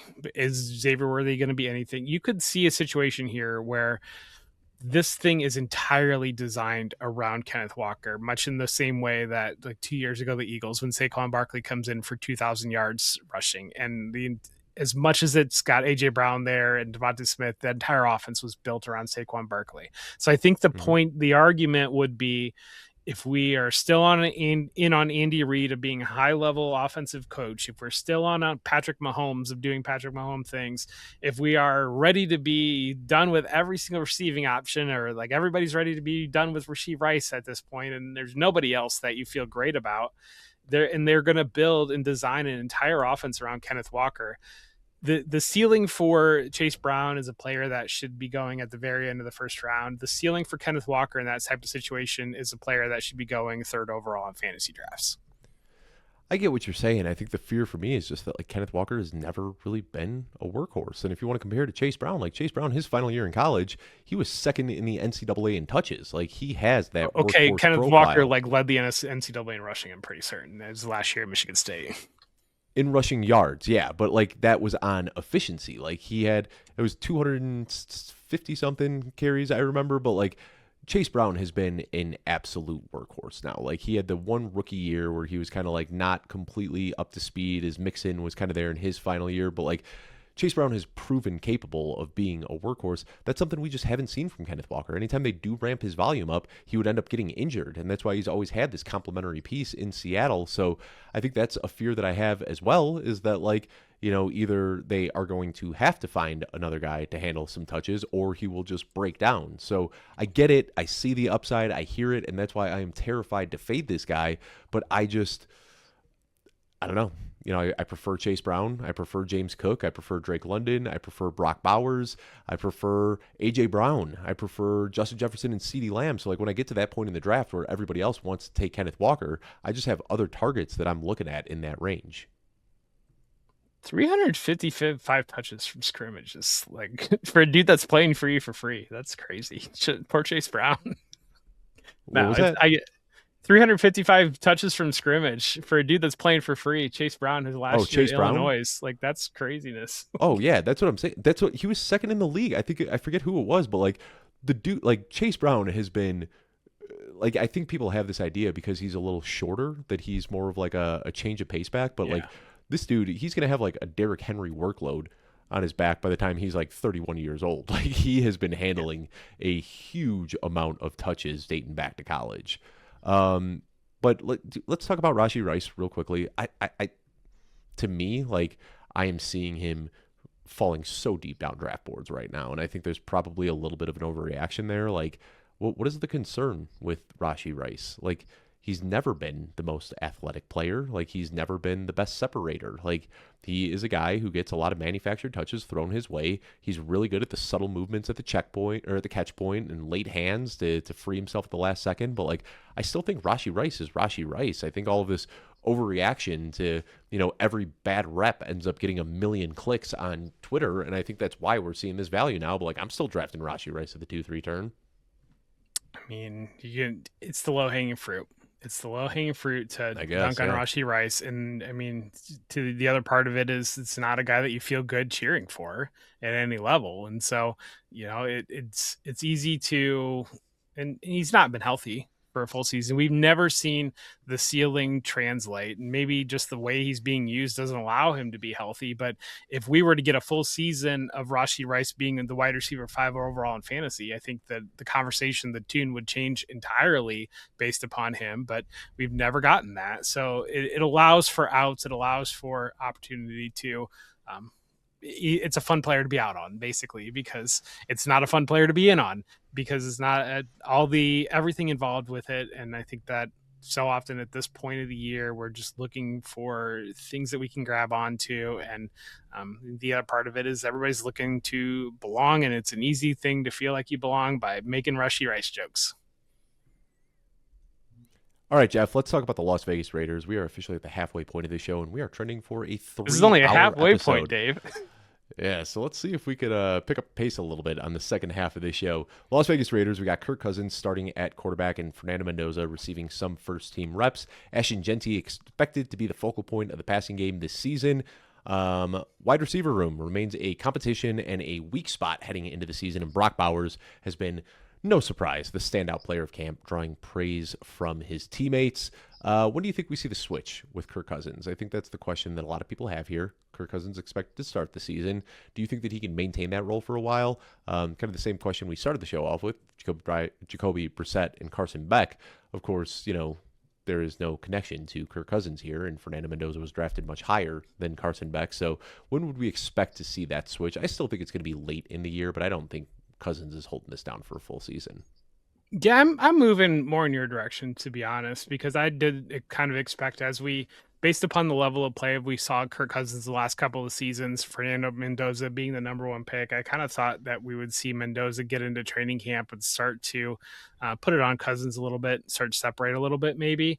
And it seems like maybe the opposite's going on, where Mendoza's taking a little bit more time to click in, and while Cousins is kind of maybe healthy now, where he wasn't healthy the last couple of years, and kind of giving his last hurrah there. So I was somebody that I was very much on Mendoza taking over sooner rather than later, and now I'm trending lead in your direction there, where we might see a decent amount of Kirk Cousins this year. I hope so, because Kirk Cousins in round 20, when I am taking a lot of Brock Bowers in round 2, has been pretty appetizing. It's just like a free square at the very end of my drafts. Speaking of which, Brock Bowers, stand out of camp, no surprise there. What's the earliest you'd be thinking about taking him in PPR? I have said that, like, if you get to that 106 and you don't think he's going to make it back to you in the second, I don't think it's that crazy to think about taking Bowers that early. I'm different there. I just think that tier, we just talked about Walker, we talked about Derrick Henry. You just miss on that tier of running backs, and I think it's really, really hard to make up for that production. You need Bowers to basically come through with being an 18 point per game player at a massive, massive difference maker. I think relative to in my scoring, in my projections right now, he's at about I think just shy of 14 points per game in half PPR, which is really good for a tight end.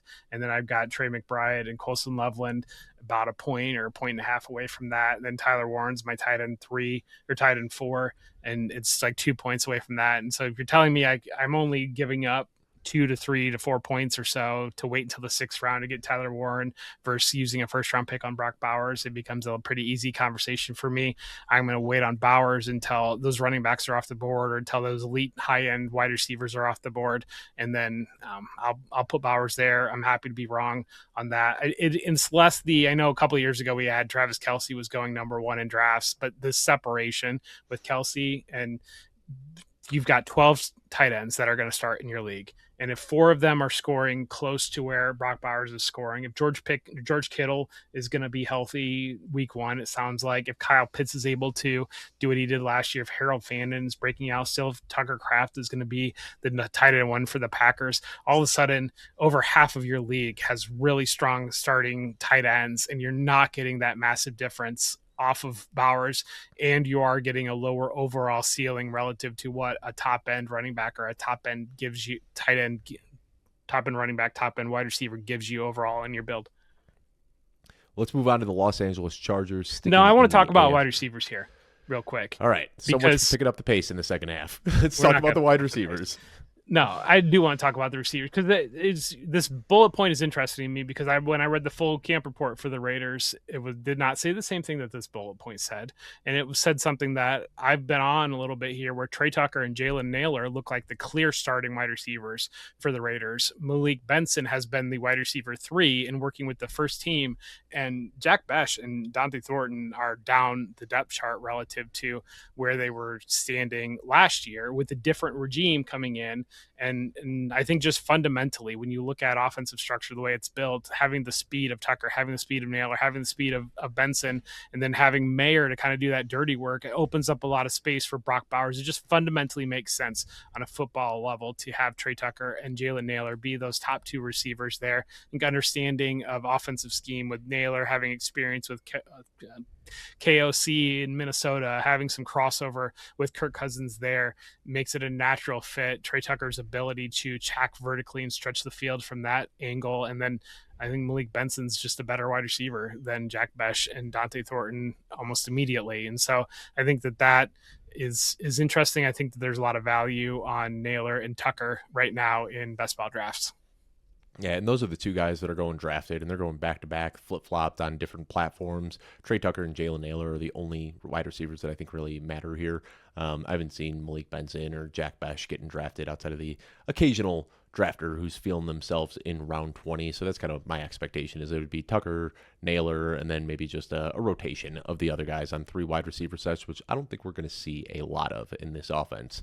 But let's move on to the Los Angeles Chargers. Justin Herbert looking poised for the best season of his career. Omarion Hampton drew recognition for his rapid development in Mike McDaniel's new scheme. Lad McConkey and Quentin Johnson consistently running as the top 2 wide receivers. Trey Harris and Brendan Thompson both holding regular roles in the starting offense. And then no starting tight end named between Charlie Kolar, David Njoku, and Oronde Gadsden. Let's start with the tight end room here, Jeff, because ADP is still holding it down for Oronde Gadsden, but I have not been drafting much Oronde Gadsden at all. I went on a Fantasy Points show not too long ago talking about the best and worst picks in every round, and I talked about Gadsden as the worst pick that you could make in round 14.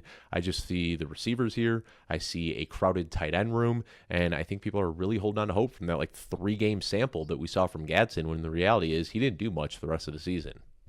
No, he really did not. And he talked about he worked with Jonnu Smith to understand Mike McDaniel's offense, to be able to do some of those things of Jonnu Smith, the yak ability that he can add there. But they really like Charlie Kolar quite a bit, and Charlie Kolar's coming in as more of that well-rounded tight end. Think about a comparison to Kolar would be an AJ Barner, who played for Harbaugh in Michigan, and kind of give you that well-rounded tight end. And then they've been playing Scott Matlock tight end. They've been playing him at tackle recently as a way to get 4 tight ends on the field. I think you could see some of that.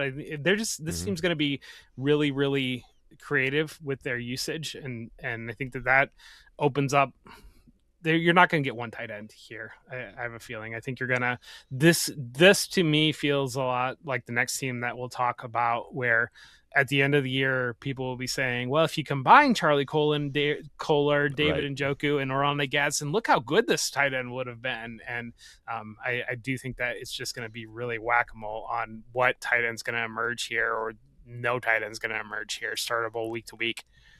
Did you see the first depth chart was officially released and how they listed it? They said Charlie Kolar or Oronde Gadsden or David Njoku. So I don't know if they just went by... No, I was trying to think, this isn't even alphabetical order, however you wanted to do it, first name or last name, it's not alphabetical order, but they did put Charlie Kolar first in that list of the 3 tight ends, so definitely not something to ignore. Let's also talk about the running back room here. Yep. Omarion Hampton, we're getting some... I'm just calling it an absolute bluff, and I just talked about this on the live stream with Joey, right, where Mike McDaniel likes to troll fantasy managers, and anytime a head coach or an offensive coordinator addresses the media and says, listen up, fantasy managers, I know that what they're saying is about to be absolute malarkey. And I think he did that just to that's who Mike McDaniel is. But Omarion Hampton is still going to get 20 touches a game in this offense. Sure, we can worry about seeding some of the passing down work to Keaton Mitchell, but did anybody ever think Omarion Hampton was going to be an elite pass catcher? He's a guy who is going to rip off chunk plays behind a good offensive line and score a lot of touchdowns. That's the hope with Hampton. Yeah, I mean, you and Joey often end up being my sounding board, as this is one of my teams, and I put a lot of pride in the work that I put into things. And so I was at an event yesterday as that tweet and the news kind of came out, and I was like, what the heck? It just felt like all the work that I had put in on this Chargers camp report was just completely shot because of this one random quote from Mike McDaniel and the spiraling about Omarion Hampton. And yeah, Kamani Vidal will play some snaps, and I think that he will play the Samaje Perine, the Quint Allen. Like, people don't even realize that Samaje Perine's on the field for the Bengals, and I think that Vidal will have some of that. And I think that you'll see Keaton Mitchell will return kicks and do a lot of jet motion. You'll see Keaton Mitchell kind of, you'll have Omarion Hampton lined up and running back, and Keaton Mitchell will run across the formation, and he might get some touches out of that and some wheel routes, those types of scheme usage. O'Marion Hampton, every single report prior to this coming out from McDaniel was how good he looked and how physically dominant he looked, and how, like, if you were to look at size speed combinations across the league, other than Jonathan Taylor and Derrick Henry, O'Marion Hampton's at the very top of the list. Like, everything, that there was an entire day where everybody was just raving about O'Marion Hampton and about how good O'Marion Hampton looked. And there was next to nothing in anything of these reports about mentioning Kamani Vidal, other than team trust him to do some like Quint Allen things, or like Mitchell. Right. The reports about Mitchell was basically, oh, he dropped 3 passes in the session, or the team went live on 11-11 on their first full speed action, and he fumbled in that situation. And then right the day after that, he ran that wheel route that went viral that Trey Lance, because he was playing with the second team. I had noticed that myself. I got really excited because I've been drafting Keaton Mitchell, and I got really, really excited when I saw that big catch deep downfield from Keaton Mitchell, until I watched it a second time, and I said, are you kidding me? That ball came from Trey Lance. What are we getting excited about? Like the twos making a big chunk play here. But I think the bigger part of it is, now we've talked about 3 running backs. We talked about 3 tight ends. I think Trey Harris and Brennan Thompson absolutely merit mention. Quentin Johnston's not going anywhere. Trey Harris is not deleting Quentin Johnston out of this offense.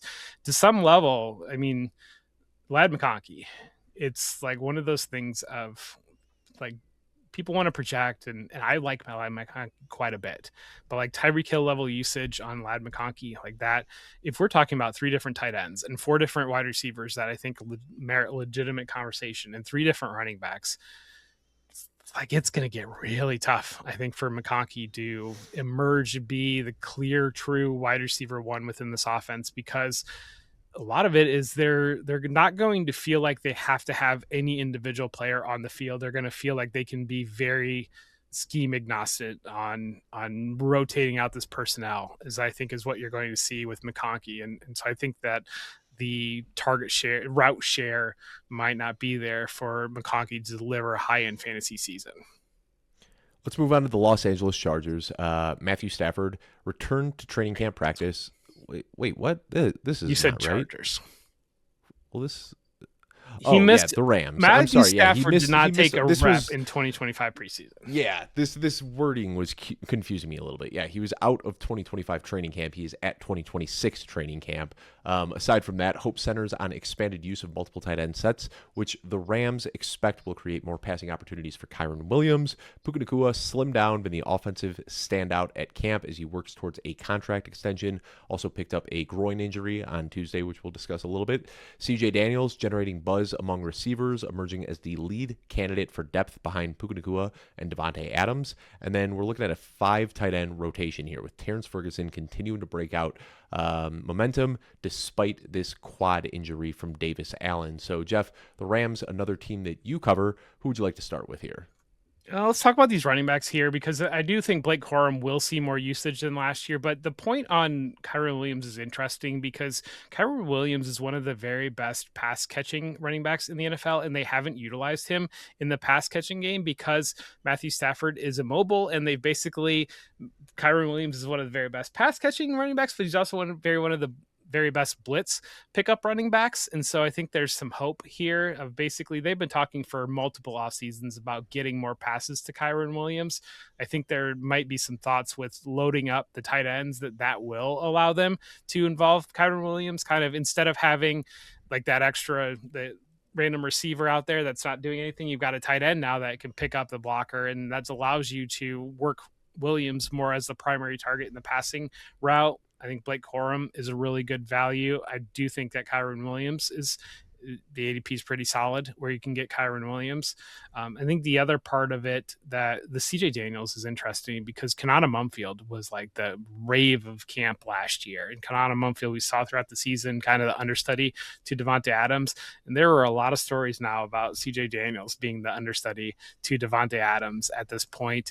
This is a team that we know the Rams are ahead of the league when it comes to resting players. There's a lot of veteran rest days in this camp, and Davante Adams has been taking a lot of time off.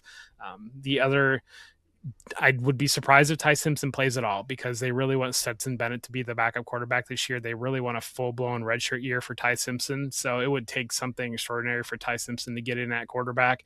And I think the other thing that I do want to talk about was there was retirement on note on Derrick Henry. In retirement, Derrick Henry basically was like, why would I retire? I'm having the time of my life. Right.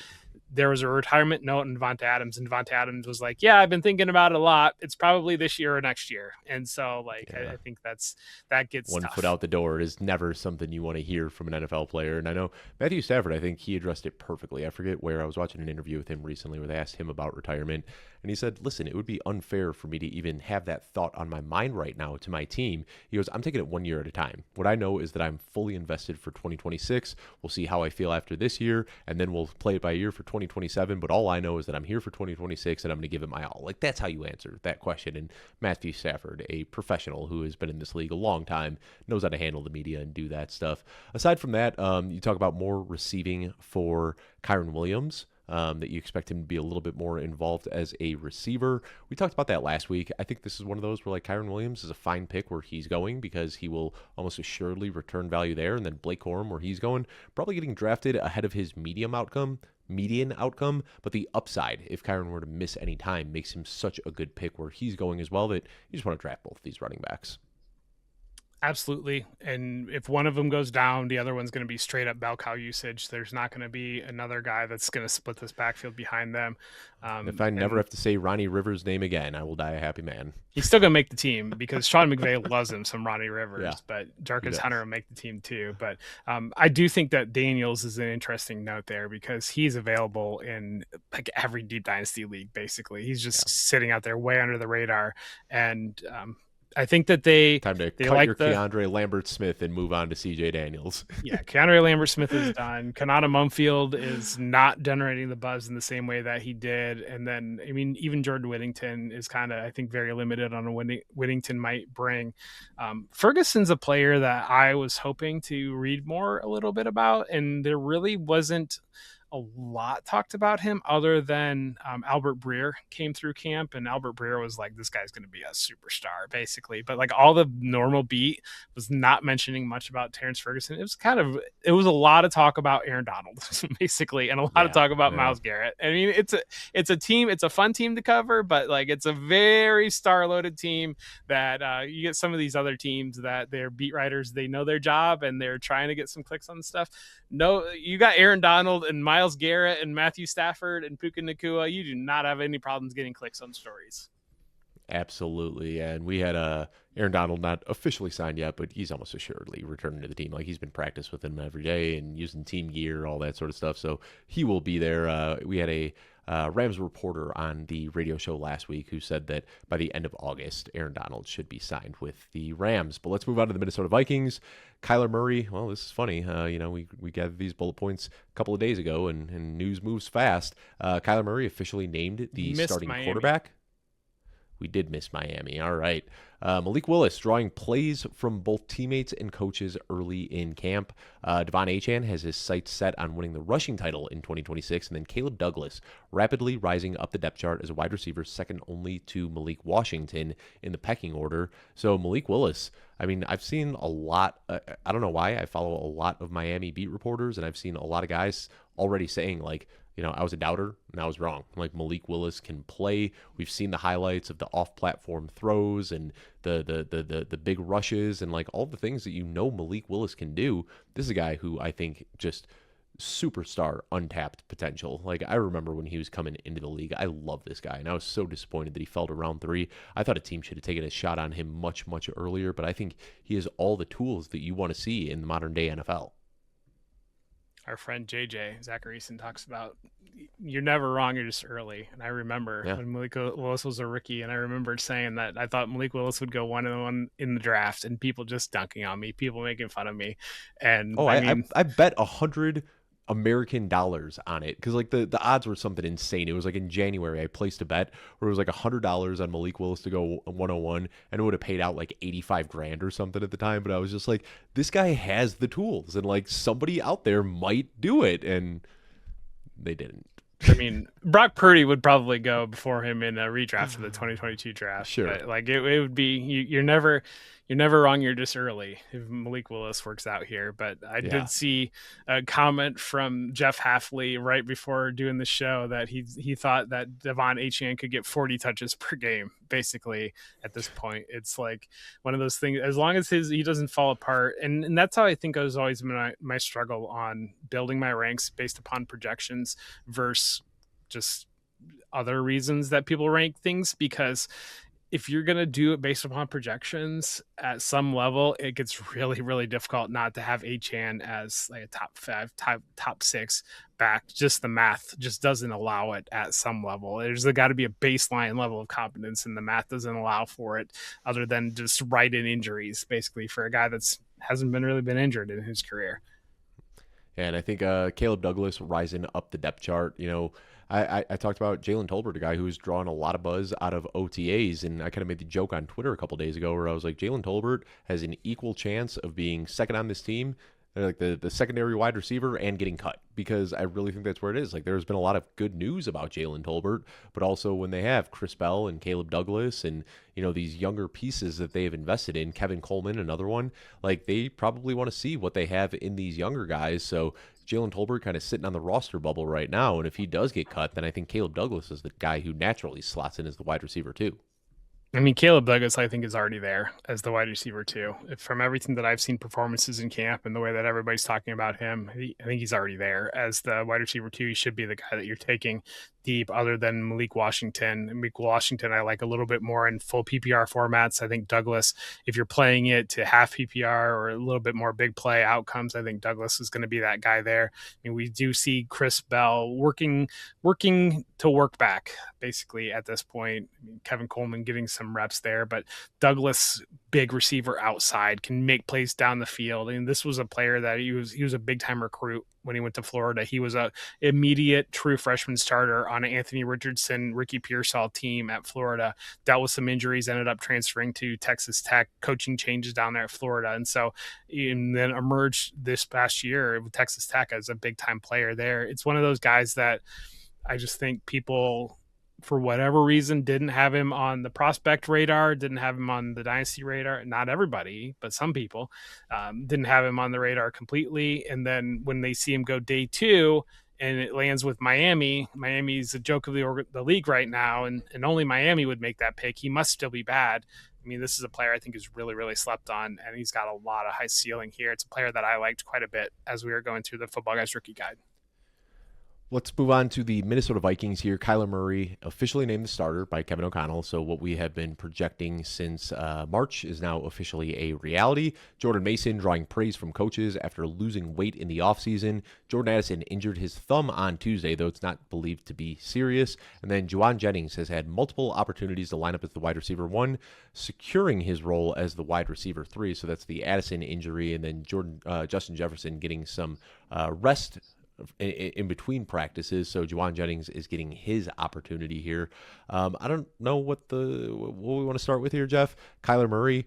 It's just like I'm sick of talking about this guy, because whether it's YouTube, Twitter, whatever, like I give any sort of vote of confidence for Kyler Murray, and I'm told that I am an idiot by everybody on Twitter. Like, I still think that this guy, like, floor is QB 12.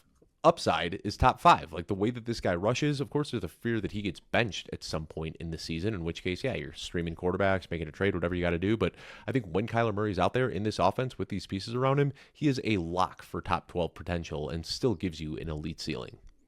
Kyler Murray is an excellent fantasy quarterback, and it can be an excellent fantasy quarterback and not be a very good actual NFL quarterback. And I do think that's probably where a lot of the hang up lands on Murray. If people want to talk about actual quarterback play, like Kyler Murray, perfectly fine. And that's all of the responses. Oh, well, if Kyler Murray's so good, why did Arizona move on from him? It's like, yeah, because he wasn't winning playoff games. He wasn't winning football, but like the fantasy production has still been there. Like, this guy is averaging 19.4 points per game since coming into the league. He rushed for 575 yards just 2 years ago. He got benched last year because he overstayed his welcome and never really developed, but like the fantasy production has still been there.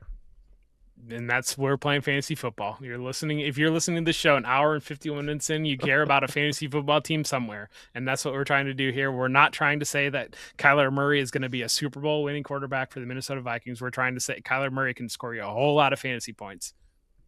So we got some good buzz on Jordan Mason, and we've heard pretty consistent drumbeat on Jordan Mason, which is a player that I hadn't really been drafting all that much, but starting to wonder if maybe I should change my tune on him a little bit. I mean, I've just been avoiding Jordan Mason and Aaron Jones. I think both, Aaron Jones, age and injury concerns, Jordan Mason, just a talent concern for me. And I've just been kind of taking the free square of Damon Claiborne in round 20 of my drafts. But where are you at on this backfield, Jeff? Like, is Jordan Mason a guy that you find yourself drafting at all, or is that a guy that you're also overlooking?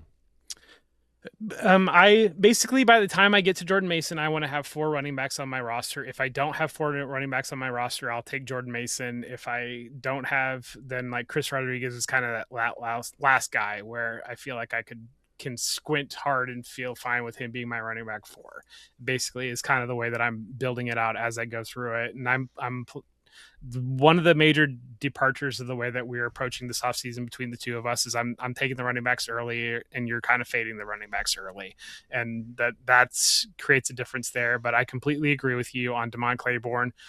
To me, I mean, Damon Claiborne, I like mentally Jonah Coleman, Damon Claiborne, and Katron Allen, and to some extent Nick Singleton. I'm all kind of grouping into a bucket where I'm just taking these guys because for whatever reason, I don't know if it's because we all think the 26 rookie class is horrible, what it is. We just see these players that end up with opportunity, and in these ambiguous situations. I mean, Minnesota, Mason could step forward as the leader, still an ambiguous backfield, and so they get an entry point to that. I think Claiborne's the way to attack it.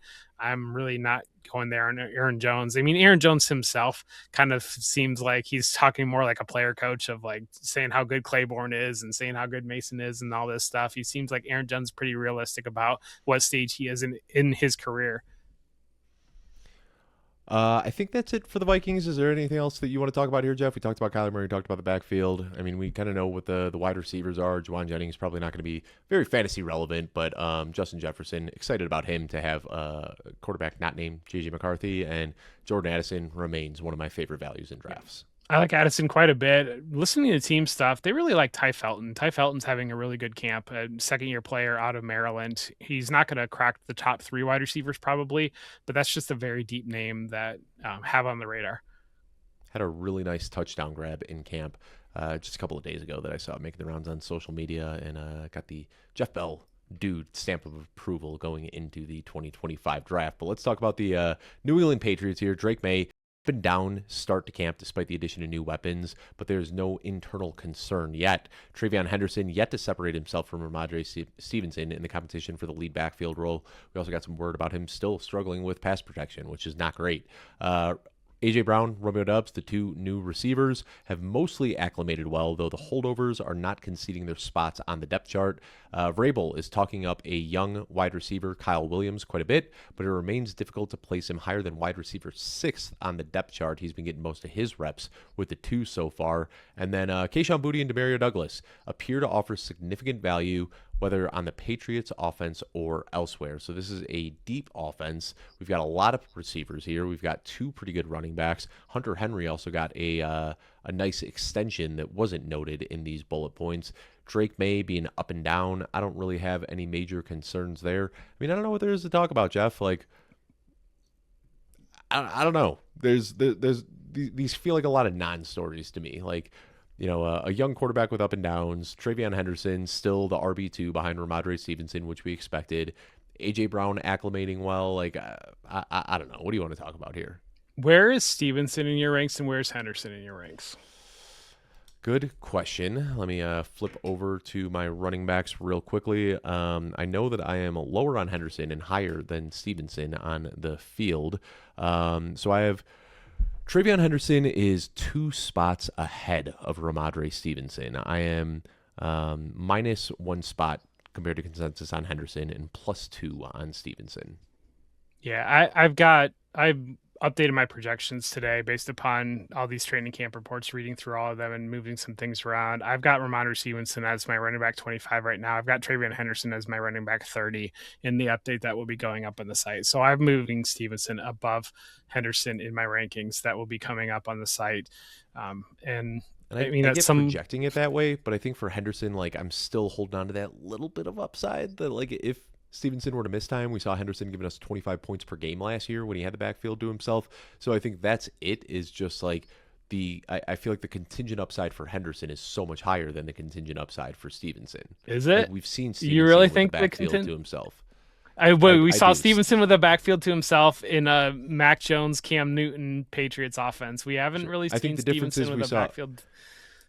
We saw Henderson housing touchdowns from 60, 80 yards out. We are never going to see that from Stevenson. And I think therein lies the difference is just the breakaway runs that Henderson would be afforded if he were getting 20 plus touches per game, where Stevenson, very good NFL running back, and he can handle 20, 25 touches per game, no problem, but he's not going to be ripping touchdowns from the opposite side of the field. Well, why don't you just give Henderson 25 touches per game and get 4 70-yard touchdowns per game then? I don't understand the question. I mean, like, I'm just saying. If Henderson's going to be ripping off 65-yard touchdowns every time he touches the ball, then give him 25 touches. Not every time, but per game. But like 4 of those, if he can do it 4 times in a season, like that alone is giving you the value that you get from like 2 full games of Ramondre as a starter. So that's the difference. I mean, it's these guys tighten projections, and I understand why projections would favor Stevenson to Henderson, but I still think the upside case for Henderson gives him the slight edge in my ranking, and I'm talking ever so slightly. Like, these guys are 2 spots apart in my rankings. I'm drafting Henderson less than I'm drafting Stevenson. I'm just kind of explaining why I have Henderson just ahead of Stevenson in my rankings. Man, Dave, this is how I know we are washed, because if we were in our primes, we totally would have been talking now already about if you take away these 4 runs out of Henderson, this is what he would have done last year. But no, I get it. I understand. But yeah, I mean, I think there's every bit of contingent upside on Stevenson if Henderson were to miss time, and we've gotten every indication from this coaching staff that Stevenson is above Henderson when it comes down to it. And so at some level, I get it on the upside, and Henderson was ranked above Stevenson for me up until today. And finally, I'm just saying, hey, if I'm breaking this down, every single thing the coaching staff is saying is Stevenson is the top running back basically here, and Henderson is a change of pace that we're annoyed with, that he's not doing all the things right again. So 2nd year in a row. Yeah. Well, what else do we want to talk about? Wide receivers here. I just think wide receivers here, Kyle Williams on a point on there. It just seems to me like Vrabel's talking him up, but then every single piece of media is talking him down, and second team and whatnot. And then our friend Zara had a tweet where he's talking about, basically he quote tweeted somebody that was talking about Williams like not being able to separate or whatnot, and Z had cut up like multiple routes from camp where Williams is just dusting dudes and guys are falling down left and right, and Williams is wide open. A big part of me gets the sense that if trades were to materialize for Kayshon Boutte and Demario Douglas, the Patriots would not be very upset about the opportunity to trade these guys off the roster. And maybe if Vrabel's kind of there in Williams' ear, like, hey man, like, like you're a dude. We want to get some value for these other guys, and just keep working. I wonder if that's maybe what's going on here with all these receivers, because you want to win the Super Bowl. It's great to have good receivers, but at some level, team building dictates if you can get some stuff for these wide receivers, because everybody's desperate for wide receivers across the league, and they're not really going to affect what you've got with AJ Brown, with Demario or Romeo Doubs, with having Matt Collins there, with Kyle Williams as a player that you still like. Then you get some value for these guys. Yeah, and I like Kyle Williams. I mean, he's a very fun player. We know he's got like just off the charts speed, but it just does concern me a little bit when we see these guys like standing out at the combine and standing out in one-on-ones and standing out at the Senior Bowl or Shrine Bowl, whichever one he was at, but like it not translating to NFL production. I think, I'd like to see him. I think we probably need a trade for any upside to materialize there. But still a fun player that we don't want to completely write off. But let's move on to the New Orleans Saints here. We got Travis Etienne and Alvin Kamara splitting first team's reps and both being heavily involved in the receiving game. Chris Olave returned to practice after getting a 4-year extension with $90 million guaranteed. And then rookie Barian Brown has been the star of camp. Multiple highlight reel deep passes, double-digit yards after the catch over the middle, so he's been doing some fun things here. What do you make about Alvin Kamara splitting first-team reps? Is this just a ceremonial, hey, you're getting these touches early, or is Alvin Kamara going to be involved in this offense? Well, he's absolutely going to be involved in this offense, and it makes Travis Achan a very difficult click. I think in the third round, fourth round there, if Kamara is going to see heavy volume, and I'm sorry to the YouTube commenters. Yeah, and that's the unfortunate reality. Like, he is a good football player and was injured last year. People quickly forget. I don't think that he's just completely falling off. He's still going to be involved here. Chris Olave, awesome. We knew that.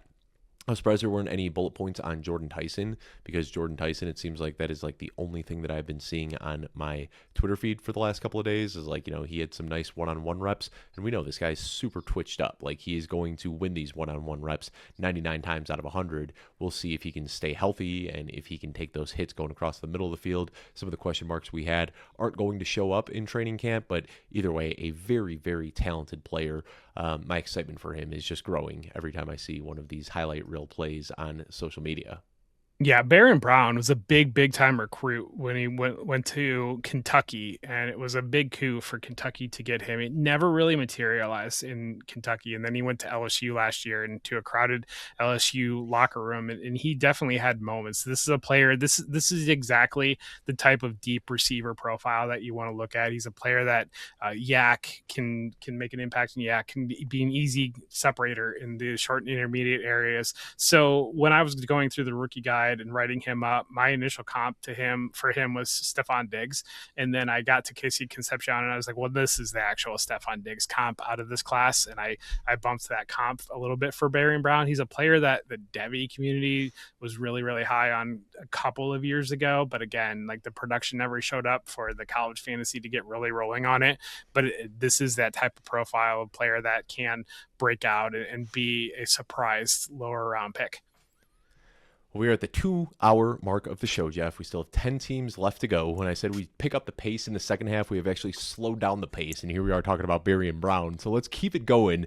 The New York Jets, we've got Jackson Dart adapting to a new under-center, run-heavy offense with mixed results through the early part of practices. Cam Scatable fully healthy, leading first and second down work after missing time last year. Tyrone Tracy establishing himself as the primary third down and 2-minute back. A little bit surprising. We will talk about that. Malik Neighbors avoided pup list, working regularly in individual drills with the goal of full clearance by week 1 against Dallas. Malachi Fields shining early in camp and pushing Darius Slayton for the wide receiver 2 role opposite Malik Neighbors. And then Isaiah Likely emerging as Dart's top intermediate target, could finish as the team's second most targeted guy, especially in what they expect to be a heavy 2 tight end offense. Let's talk about the running backs here, because we saw Cam Scatable last year catching a lot of passes, was very involved as just a 3-down back. Now we get this word about Tyrone Tracy establishing himself as a 3rd-down back and the 2-minute back. That wouldn't be all that different, Jeff, from what we saw in Baltimore, where Derrick Henry, a workhorse back, but he was coming off the field for 3rd downs. He was coming off the field for the 2-minute drill. Does this mean that Tyrone Tracy is going to get the Justice Hill workload, where it's not super valuable in fantasy, but it is enough to put a cap on Cam Scatable? Well, did Derrick Henry have a cap on him the last couple of years? Because, I mean, yeah, Well, I think he Derrick did Henry, in sense that I don't that he wasn't catching passes. And yeah, if you think that Cam Scatable is a Derrick Henry level talent who is going to score, 50 plus yard touchdowns every other week, and yeah, I think you can get there with Scatable, but I don't think Scatable is anywhere near the player Derrick Henry is. Yeah, I think that looking at this offense as what the very first bullet point, under center run heavy offense, is colors a lot of the conversation throughout this, because if you're going to be very run heavy, you're asking a whole lot for Scatabo to take all of those reps and all those snaps, and so that's where you get involvement for Tyrone Tracy. the part on Isaiah Likely emerging as top intermediate target, finished second most targeted weapon. Sure, hypothetically, that sounds fantastic. If it's a very low passing volume offense that is feeding Malik Neighbors a whole lot, then it could be like the Chickakankwa of it all, where Chickakankwa leads the Titans in receiving and finishes the Titan 17. So I think that there's looking at it like with through that lens of, yeah, Malachi Fields could be the wide receiver too, and it could not matter at all. Like it could. So I think that all kind of colors that. Like, this is a team we've talked previously about. We expect that they're going to be running the ball a lot, and Theo Johnson is the unsaid part about a two tight end offense. But Theo Johnson being out there every down and having two receivers and just really power run game and splitting it between two backs gives Scatterbo an out for still recognizing some pretty good value in fantasy while also involving Tyrone Tracy. So one of the most peculiar things about these bullet points, Jeff, we get this one. Malachi Fields has shined in the early part of camp and is pushing Darius Slayton for the wide receiver 2 role opposite Malik Neighbors. No mention of Darnell Mooney. Is Darnell Mooney just from the outside looking in? Is that your kind of expectation here? Because like if the running backs are getting theirs, this is going to be a run-heavy offense. Malik Neighbors is getting his. And then we've got Malachi Fields and Darius Slayton kind of battling out for that two-stop. That to me leaves, I don't know what that leaves for Darnell Mooney, but probably not much.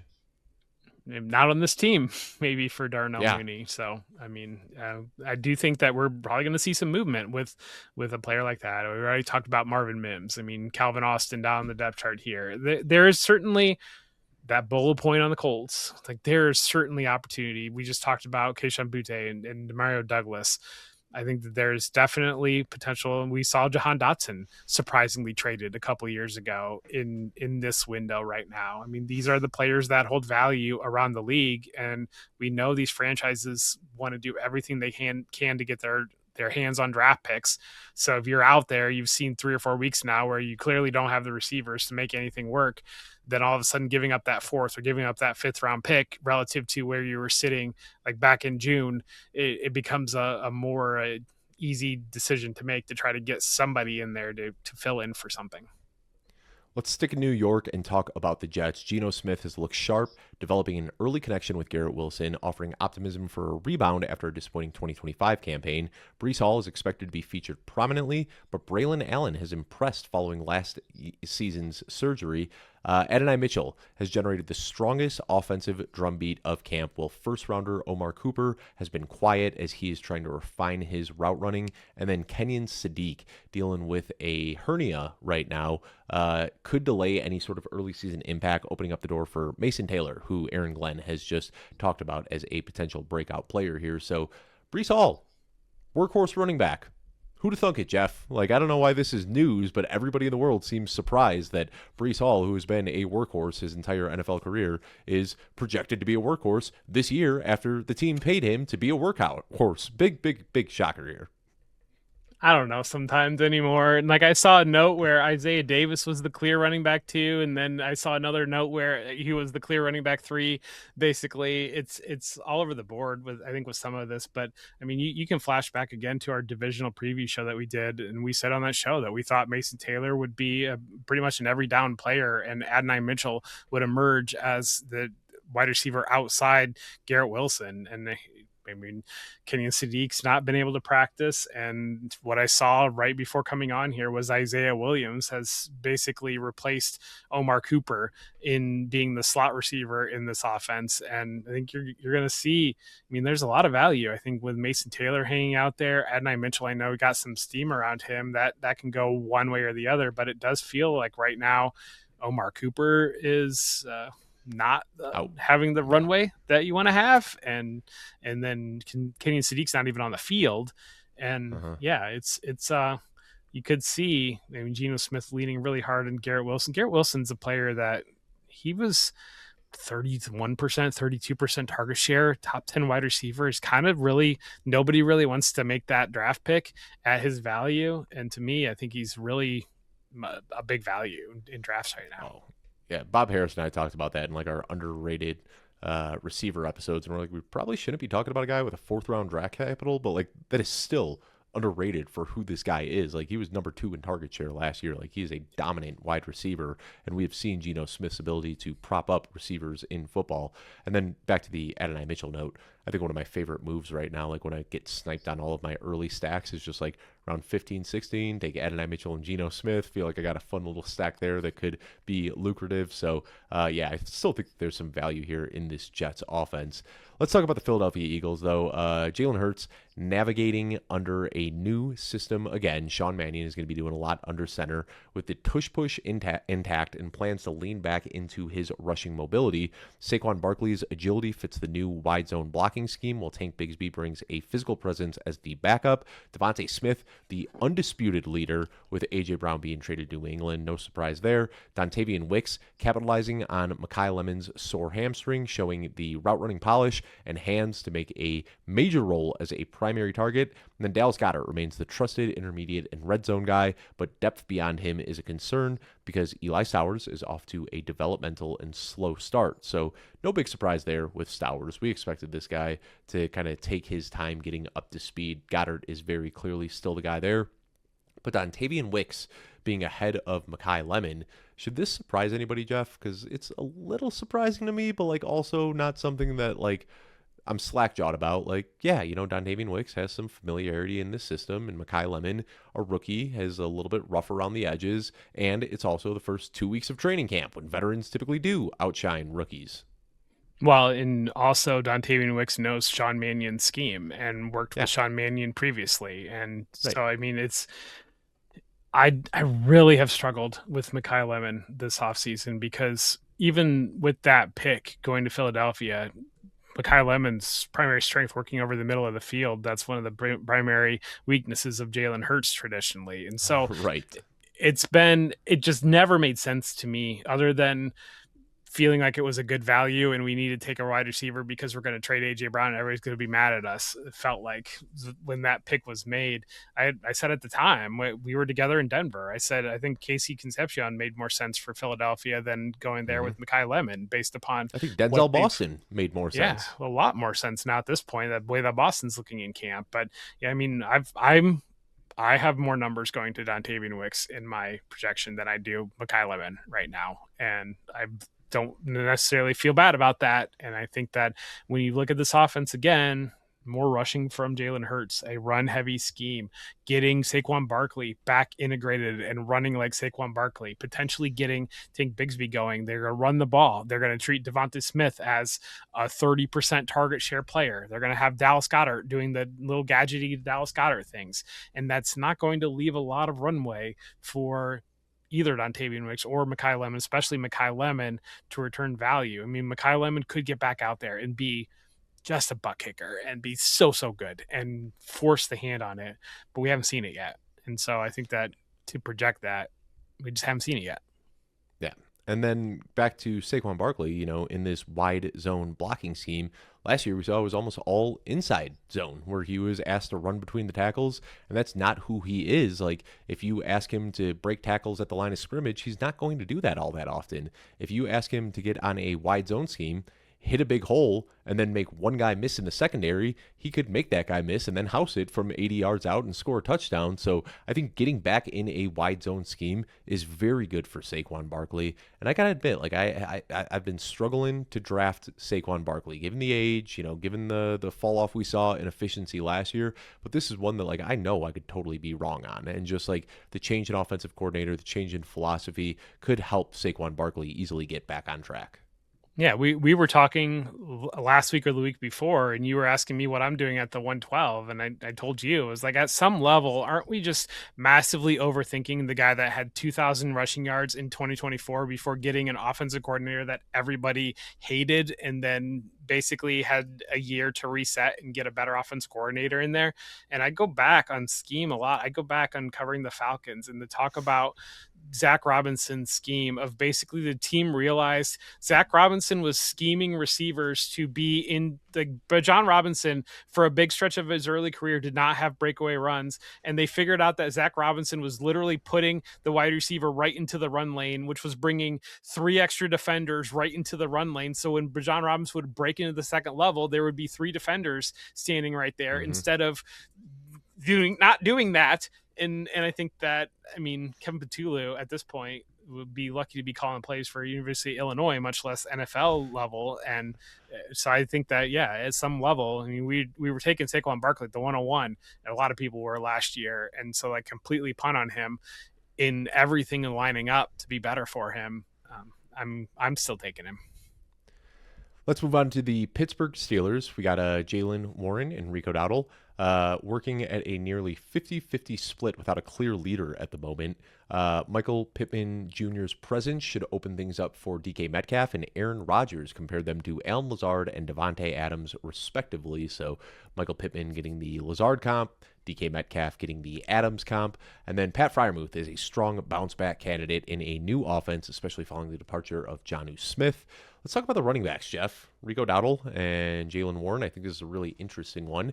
And my lean has been very heavily towards Jalen Warren just because of his familiarity with Aaron Rodgers. But the big thing that it comes down to is I looked at PFF. You know, I was able to pull a sample of 90 running backs from last year that had, I forget what it was, X amount of pass blocking snaps. And of those 90 running backs, Jalen Warren ranked 10th. Rico Dowdle ranked 80th. And we know how important pass blocking is in this backfield. That's why Kenneth Gainwell got the role that he got last year. That's why Caleb Johnson was from the outside looking in.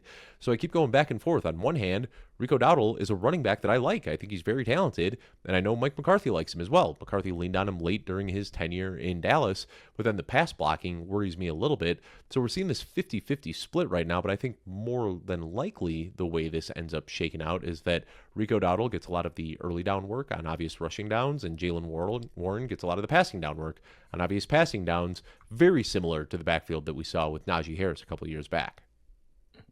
Yeah, it's. I would be surprised to see one of these players emerge as the true leader of this backfield, Right. short of an injury. And so what we're Right. starting to see, what I've started to see, is Jalen Warren kind of moving up into that 6th round category, and Rico Dowdle kind of dropping into that 9th and 10th round like range, and starting to see some separation between these two players. And all off season, when they're back to back, kind of where their values were, I wasn't overly interested in either player making that decision relative to the other.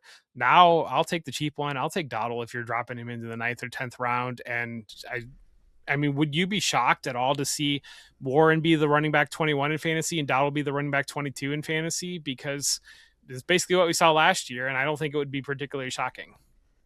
Yeah, I think it's possible. I just think that what is more likely is that like we'll see Rico Dowdle get to like an RB30 finish with like his highest scoring week being like 13 points. That he's just going to be giving you like a solid 8 to 12 every single week, offering very little in the passing game. You know, you're hoping that he can score touchdowns to pay off on any given week. I think that's like my major fear with Rico Dowdle is just like wondering where the weekly upside is. And of course, you know, we did see it last year when he was getting all the touches in Carolina against the league's worst defenses, where he was able to run wild for a couple of weeks. But I don't know if we can project that over a full season. So you make a good point, and I argued with Rico Dowdle, or about Rico Dowdle with Dwayne McFarland last week, and he is pro Rico Dowdle as well. I think, you know, I don't know how much upside there is with that choice, and typically the way that I'm structuring my teams when I'm drafting running backs in that range, I am looking for upside, and I guess theoretically there could be with if Jalen Warren gets injured, but I just, you know, Rico Dowdle, if he's going to struggle as a pass blocker, I don't see how he stays on the field with Aaron Rodgers. Do you think week 16 is important in fantasy? For certain formats, yeah. Do you know who they play week 16? Is it Dallas? Carolina. Rico Dowdle wanted All to right. stay with Carolina. Yeah, he does. You know, he wears his revenge games loudly, so there's a fun narrative there. Let's move on to the San Francisco 49ers, I Jeff. do And just if we want to had say any real hopes, quick on Freiermuth. yeah, yeah. I think there's a lot of value in Freiermuth with Darnell Yeah. Washington kind of being there to do the dirty work. Freiermuth is a player that doesn't get drafted in a lot of formats. I think there's value there with Freiermuth as kind of really stepping forward as being that traditional tight end. And I think that when you look at you talk about the running backs' involvement in the passing game and a lot of what Kenneth Gainwell did, I think Pat Freiermuth is going to be the player in line to pick up a lot of that has been dropped by Kenneth Gainwell. Yeah, I completely agree. And it just, to me, makes so much sense that he'll be that guy working across the middle of the field where, we were just talking about Philadelphia and how they don't target the middle of the field. Aaron Rodgers does often. So I'd expect to see Freiermuth getting a hefty target share there, one of my favorite late round tight ends. San Francisco 49ers, we got Ayuk, remains on the reserved left squad list, but is ineligible to practice or play in the NFL because of this. 49ers had 20 players sidelined by injuries at one point, including 3 on the PUP list. Injuries have been the theme of camp so far. John Lynch said that Deebo Samuel is going to play all over the field and that fans will see him return in the game at receiver and at running back. So we expect, in the return game, receiver and running back. So all 3 phases of the game. No surprise there. That's what he's done during his time with the 49ers. The team is hopeful that George Kittle will be ready for week 1. An impressive recovery just about 6.5 months after tearing his Achilles at age 32. He has already looked great in all the clips that we've seen coming out of camp. And then with multiple backs injured behind Christian McCaffrey, the RB2 spot is wide open for anybody healthy and willing to take that claim. Kalen Black is injured. Jordan James is injured. We've seen them bring in Khalil Herbert and a bunch of other has-beens, just trying to throw somebody else into that backfield. So, Jeff, injuries have been the theme here. Like, we didn't even talk about DeJon Stribling getting injured at some point, Mike Evans getting injured at some point, Christian Kirk getting injured. Like, it just seems like everybody in San Francisco has been dropping like flies. But what's the major storyline here that you'd want to focus on? I mean, George Kittle, I think, is the major storyline. If George Kittle's going to be ready to go week 1, what an insane value George Kittle has been all offseason and still remains, because we're kind of getting to the point where a lot of ADP gets locked in. We saw it last year with James Cook, where there was concern about James Cook holding out. And then when a new contract came in, his ADP really didn't shift all that much. And so I think right now, George Kittle, great value to if he's ready for week 1 and you're getting anywhere near George Kittle like October through the rest of the year, then that's great there. I don't think Brandon Ayuk plays another down in the NFL at this point. Who's going to go there? Probably not.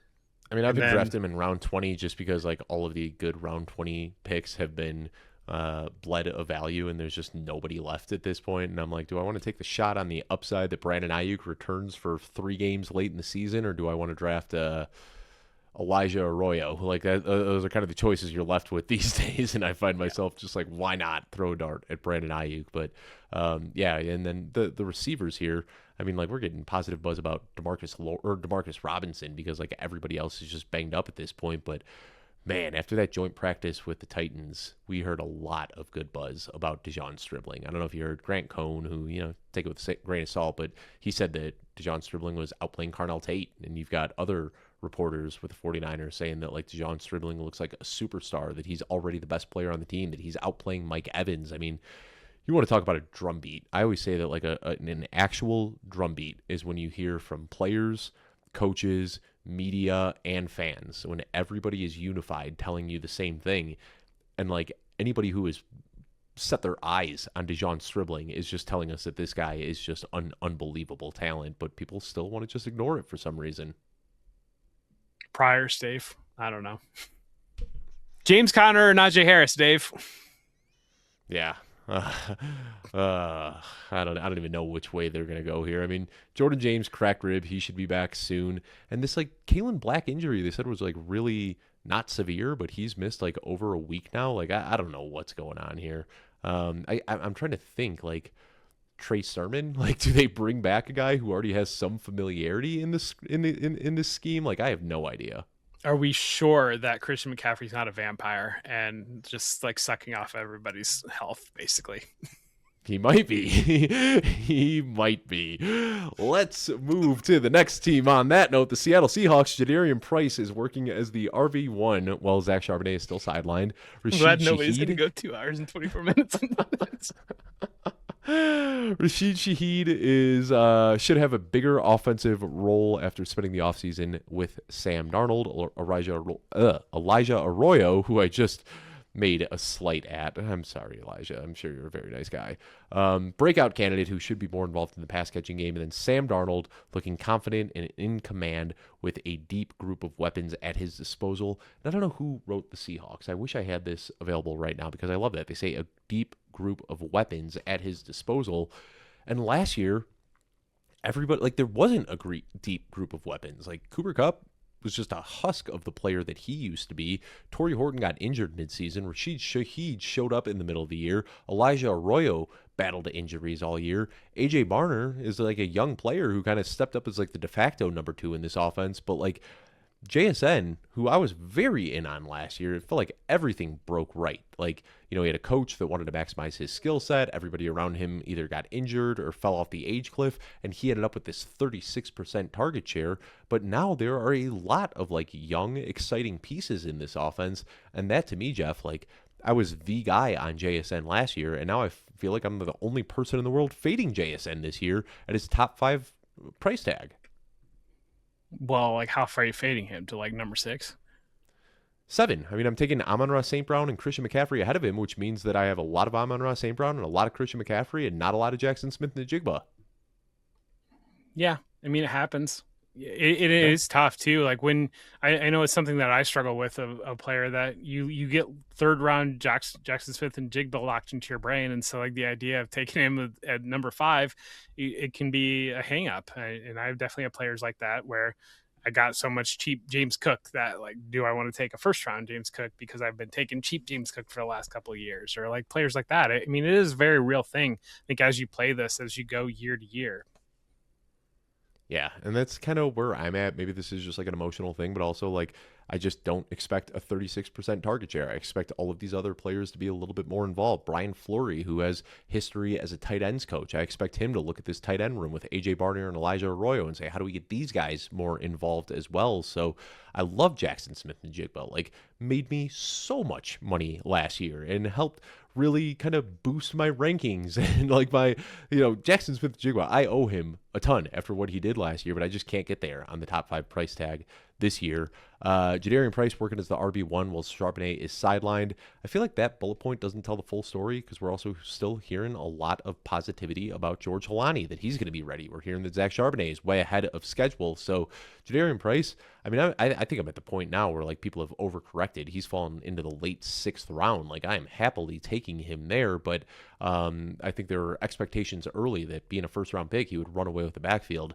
That's just not going to happen. Like he is going to be a secondary running back, whether it's alongside, or not a secondary running back, but in a committee alongside either George Holani or Zach Charbonnet. Yeah, Charbonnet's a player that I like quite a bit at his value, just because I think that second half hammer is very, very much in play for Charbonnet. Like I'm less concerned about him racing to be ready for week 1 and give me the second half ready to go, Zach Charbonnet. And I think that becomes pretty interesting. I mean, Price and Hard Knocks first episode, everybody's talking about speed of Price is something that stands out with him. And I mean, it's certainly, they can talk all they want about George Holani. It very much is in play where Jadarian Price is just head and shoulders above and better than everybody else, and it leans in that direction. That could happen. So I think there's a lot of possibilities that could work out within this backfield.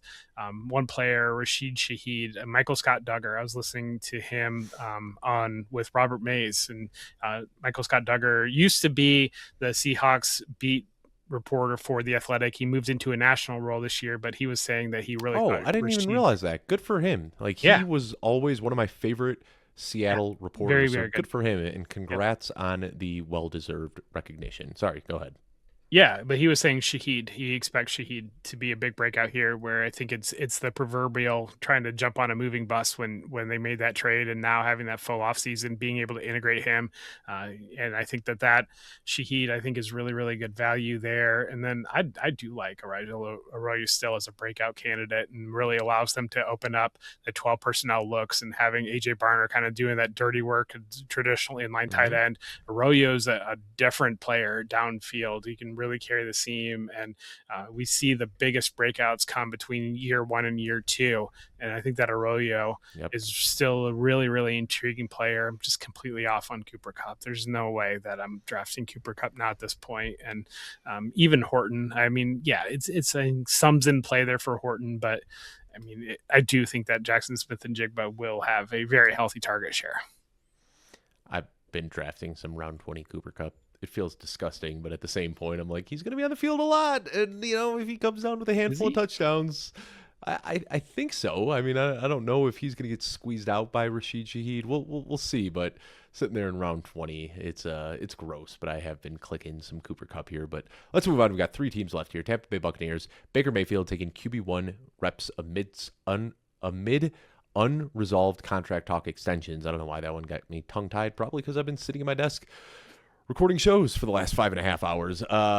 And then we got Bucky Irving, a full go for camp after tending to a shoulder injury this offseason.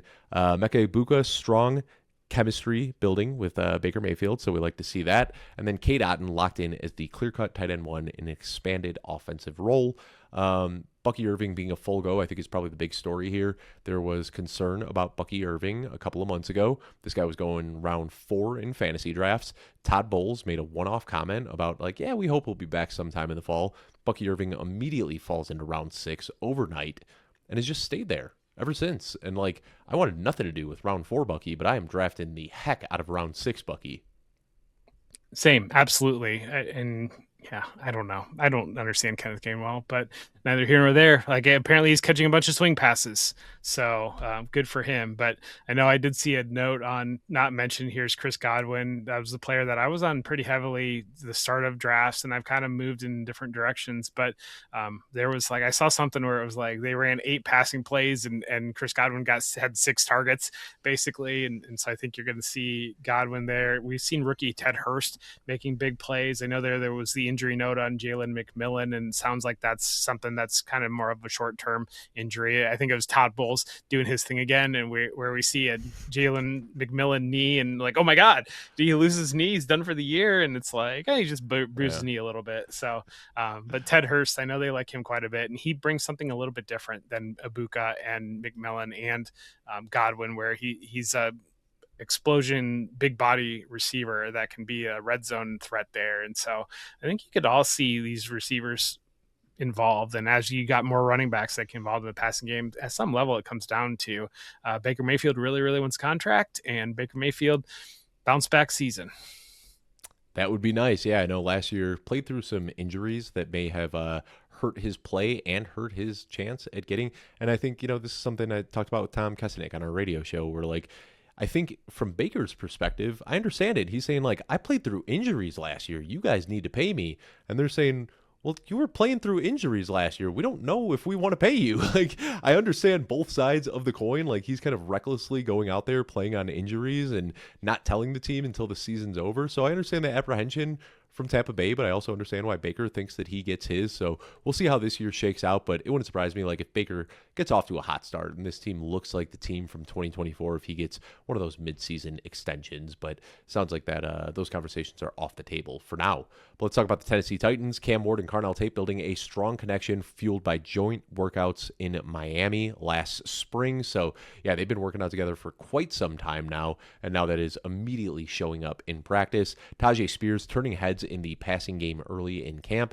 Alec Iomenor emerging as a playmaker, while Calvin Ridley was held out of day one practice with a stomach bug. He has since returned. Gunnar Helm appears to be the clear leader at the tight end position heading into the season. Not a note here, which I'm kind of surprised. Maybe this is just me, Twitter feeding me the information that they know I want to see, but I've seen a lot of positive buzz on Nick Singleton, that he's a guy who just continues impressing in camp over the last week or so. So we'll talk about that with the running back situation a little bit, but Cam Ward, Carnell Tate, Jeff, how do you expect this to translate? Is this going to be like immediate fireworks week 1, or do you think Tate's one of those guys that might come on a little bit as the season progresses? I think Tate's going to be an immediate impact player. I don't know that Tate's going to be like Malik Neighbors immediately was in Brian Daboll's offense, but I mean, we're already, you're talking about 6 or 7 other targets that are potentially impactful here. Tajay Spears involved in the passing game. Gunnar Helm's named, Eric Alemanor. We didn't even mention Wan'Dale Robinson. Tony Pollard didn't make this note. And so I think just really my biggest takeaway of how much more there is around Cam Ward than there was last year, and how good we saw Cam Ward down the stretch last year. Again, this is a player, first half, second half splits. And I think somebody, I don't know if it was Mina Kimes, I really would love to credit him, but they made the comparison of Cam Ward and Caleb Williams, where Caleb Williams' rookie year, where he just kind of was lost and kind of is a player that can extend plays, make plays downfield, and just was trying to figure things out. And then how much of a jump we saw in that second year with Caleb Williams. And I think Cam Ward is going to be a player that could be primed for that second year jump. And I think that he's a player that I know you were very, very high on last year throughout the offseason. And then, I think Cam Ward is my most interesting player on this. And I'm glad Calvin really came back to practice his stomach bug. Jesse Bates had a back issue with the Falcons, and Jesse Bates also wants a contract and also might get. So, I mean, Calvin really having a stomach bug. We're kind of at that point where, like, I forget who it was. I saw somebody else was like, walked off the field and was gingerly or something, but it was a player that totally like could be traded. But it's kind of those types of things happen. And I want to say, just to like build off of the Caleb Williams kind of comp that you made here, like year one, Caleb Williams had DJ Moore was like the top guy there. And like, I don't want to say over the hill, but like a guy who had been around in the league for a little while, a veteran, a guy who like, a good receiver, but definitely not like a tier one receiver, very much so. Like, Calvin Ridley was last year as the kind of the number one guy, and then it was just like this hodgepodge of other guys. And what did the Bears do for Caleb Williams going into year two? They drafted Colson Loveland, they drafted Luther Burden, and they added some legitimate star power to this offense, just like we saw the Tennessee Titans do by signing Wan'Dale Robinson, drafting Carnell Tate, drafting Nick Singleton. So now there are more pieces here in this offense, and I could absolutely people aren't really taking into credit or into account like how high the ceiling could be for Cam Ward. Like one of my favorite QB2 targets that you can get very, very late in drafts, whether I stack him or not. Like this is just a guy that I can fit into just about any build. But do we want to talk about the running backs a little bit? Well, I do. I want to talk about the tight end here real quick because Gunnar Helm's getting a lot of. We need to throw cold water on people drafting Gunnar Helm, I think. Well, yeah. So Dawson Knox, where Dawson Knox or Gunnar Helm, who got drafted earlier in the NFL draft? It's definitely Dawson Knox. Wasn't Gunnar Helm like a 5th round pick? Dawson Knox went 96th overall. Gunnar Helm went 120th overall. Yeah. And Dawson Knox was more athletic player. Dawson Knox playing with Josh Allen in this Brian Dable offense, and Dawson Knox was never really fantasy relevant. So, I don't understand the Gunnar Helm stuff. I think Chigakonkwo leaving Tennessee was one of the first moves in free agency, and everybody immediately said, "Ooh, Gunnar Helm," and then just haven't really revisited that. Ooh, Gunnar Helm. They don't have anybody else. 6 years, in 6 months. Where a lot of it's clarity, and they don't have a lot of anybody else. But they didn't when they moved on from Chigakonkwo. Gunnar Helm was sitting in a position like if you were doing projections. The day Chigakonkwo moved on from Tennessee, I could understand how you could say, wow, Gunnar Helm can be a guy this year just based on the ball having to go somewhere. But then they brought in Wan'Dale Robinson. They kept Calvin Ridley around, who a lot of people expected was going to be a cap casualty, and they drafted Carnell Tate. So this guy went from potentially being number one on the team in targets to now, like, even once you factor in Alec Eomanor and Shamir Dike and the receivers they have, who now are in better roles where they can be more of these game-breaking downfield players. Like Gunnar Helm might be 5th or 6th on this team in targets, but neither here nor there. We spent too much time talking about Gunnar Helm. Let's wrap it up here with the Washington Commanders, Jeff. Team 32. We did it. I'm tired. I'm hungry. I'm ready for bed. Jaden Daniels is fully healthy and remastering David Blau's system. Ja'Cory Krosky-Merritt and free agent Rachaad White appear headed for a true committee approach at backfield. Terry McLaurin is healthy and locked in as the number one starter, and then the addition of Stephon Diggs should be a massive upgrade to an offense that has been searching for a legitimate number 2 receiver opposite McLaurin for quite some time. Chigakonkwo, who we just talked about, appears positioned for a prominent pass-catching role, while Ben Sinnott is starting to get some reps in 12 personnel packages. So let's start with the tight ends here. Ben Sinnott, 12 personnel packages. When you're running 12 personnel, you need a guy that's going to be an inline blocker, and you need a guy that's going to be a pass catcher. I think it's very obvious who's going to be what. Ben Sinnott had the opportunity last year when Zach Ertz went down, did nothing with that opportunity. Then the team goes out and signs Chigakonkwo. Ben Sinnott, a buzzy name after getting the draft capital a couple of years in the draft, but I think we just got to look at this guy for what he is, just a non-fantasy relevant inline blocker. Chikakonkwo is the only tight end we really care about here, right? John Bates is hurt. The starting tight end, John Oh, Bates. yeah. The team Yeah. calls John Bates starting tight end, and John Bates is an excellent blocker. That's why Ben Sennett is starting to get some reps in 12 personnel. So, and I think the other part, I mean, the big story of this team, Larry Tunsil going down, Yeah. is a massive story on this team, and that opens up a lot of questions there. When you know it, we talk about this team last week, and I go on pontificate about some point about Stephon Diggs and the legal situation holding up anybody signing him, and I think Signs literally by hours the later. time, like hours later, like I think it might have been signed before the episode went out. So of course, but I mean that just makes so much sense. And Stephon Diggs landing there throws a lot of cold water on Antonio Williams, a wide receiver, day 2 wide receiver that some people liked, but I think Diggs and McLaurin, that makes it pretty clean on who's going to be the top 2 targets on this offense, with Chikakonkwo chipping in there as that third target. Committee backfield. I mean, Rashad White's not going to run away from Corey Kreski-Merritt, and even if he does, then Katron Allen's probably going to get involved. And so I think it's one of those that we've seen people wanting to project Rashad White as like this year's Javonte Williams.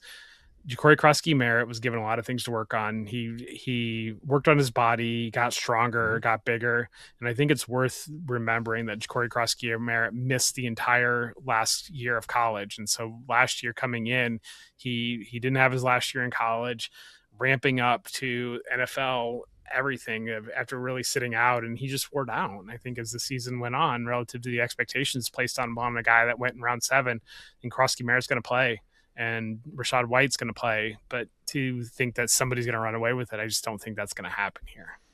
Yeah, and I still think Allen is a good like late round target, but there's been so little buzz on him. What I like about Allen is that like, he's got 2 paths to upside if they're going to have a backfield that's going to be split, which we've seen. Like, even last year, there was Chris Rodriguez and Jacory Kreski-Merritt. To start the year, it was Austin Eckler and Jacory Kreski-Merritt. Like, you can go back the last few years, like they've never really had a full like workhorse running back. Before that it was Brian Robinson Jr. and Austin Eckler. They always kind of have this split backfield. So what I like about Katron Allen is you can get him for so cheap, and then he's kind of got like, rather than waiting for one guy ahead of him to go down, like Katron Allen kind of has like multiple paths to contingent upside. But a little concerning the lack of buzz that we've heard about Allen so far. But I think he's also one of those guys that like in joint practices is going to start standing out more than he would without pads. So I will just say that we've talked a bit this episode about, I mean, you were in on Katron Allen and people roasted you for it. And he's one of those guys that people just weren't really in on, because I see a lot of buzz on Katron Allen. Once the pads came on, everything is showing up once the pads came on, and team's been very, very happy with him, I think. Yeah, maybe I was just reading the wrong stuff. I just typed in Katron Allen, and the first thing that pops up was 6 supreme standouts from 2026 training camp. So maybe I just have not been reading the right stuff, but I would love if Katron Allen could end up doing something this year, because a player that I very, very much so like. Laremy Tunsil, let's talk about that real quickly. Like, how much does that change your expectation for the offense as a whole? Because I think we might have big-brained it last night, Jeff, when Joey Wright and I were doing that draft. We were sitting there in round 9, and Jaden Daniels was available, and we were about to take him, and then Joey was like, well, wait, what about the injury to Laremy Tunsil? And then we last second kind of pivoted, and we took J.K. Dobbins instead, and then Jaden Daniels didn't make it back to us in round 10, but Jaden Daniels fallen into round 9. I assume that had to do with the Laremy Tunsil injury. We probably should have just taken Jaden Daniels in round 9, right? Yeah, probably. I mean, I still probably will take Jaden Daniels, but I think it's fair to move him behind. We got Purdy and Kyler a few rounds later, which feels like a decent 2-quarterback room. Yeah, I think it's fair to move him behind Drake May, to move him behind Caleb Williams, kind of move him down a tier there with that injury. But at the same time, I mean, as somebody that does projections, if you really dig into how close these finishes end up being, I mean, it could be less than 10 points, could be the difference between QB3 and QB7. So, I mean, that's just kind of how it works out there. So it's fine, I think, moving him back in a tier because of that. But to deny that, I mean, it's counterbalanced to some regard, because you were drafting him, or you were drafting him without Stephon Diggs, and now all of a sudden he's got Stephon Diggs, and so it's like, yeah. So Stephon Diggs, let me just ask you real quickly, who do you prefer in drafts, Stephon Diggs or Deebo Samuel? The two veterans that both just signed with teams. Both of them are big ADP movers. If you're in a draft, and I don't know why you'd end up in this position, but the two best players available are Stephon Diggs and Deebo Samuel, and you really need a wide receiver, who are you clicking? Comfortably Diggs. Same. Just wanted to make sure we were on the same page there. Oh my God, Jeff, 2 hours and 45 minutes. Any final thoughts before we log off tonight? I mean, we need some editing work to be done on this show, and Dave, just like truly, I do appreciate the opportunity to go through on this, and I just feel like there's the amount of people that would sit with me for 2 hours and 45 minutes and allow me to pontificate about every single fantasy relevant player week after week as one, basically, and so I'm just grateful for that. Absolutely. And I mean, this is a pleasure too. Like it's a grind. It's a lot of work, but like going through all of these bullet points, fine tuning all of our thoughts and ideas as we approach week one, it is important. It keeps us in the know. I will say, I feel like I'm in the know because I edit these training camp reports, which I probably should have plugged multiple times throughout this episode, but you can find these training camp reports on footballguys.com. These are just the bullet points, but we go about 1,000 words deep on every single team, broken up by position: quarterback, running back, wide receiver, and tight end. And then we do a blurb on defense as well. For teams that have kicker news, we add that. For teams that have returner news, we add that. I mean, this truly is like the most valuable piece of content that you can find anywhere in the industry this time of year, edited by yours truly. So I'm spending a lot of time on Sundays digging through all of these. So it really helps me kind of sharpen up for this episode as I get to read all of this stuff.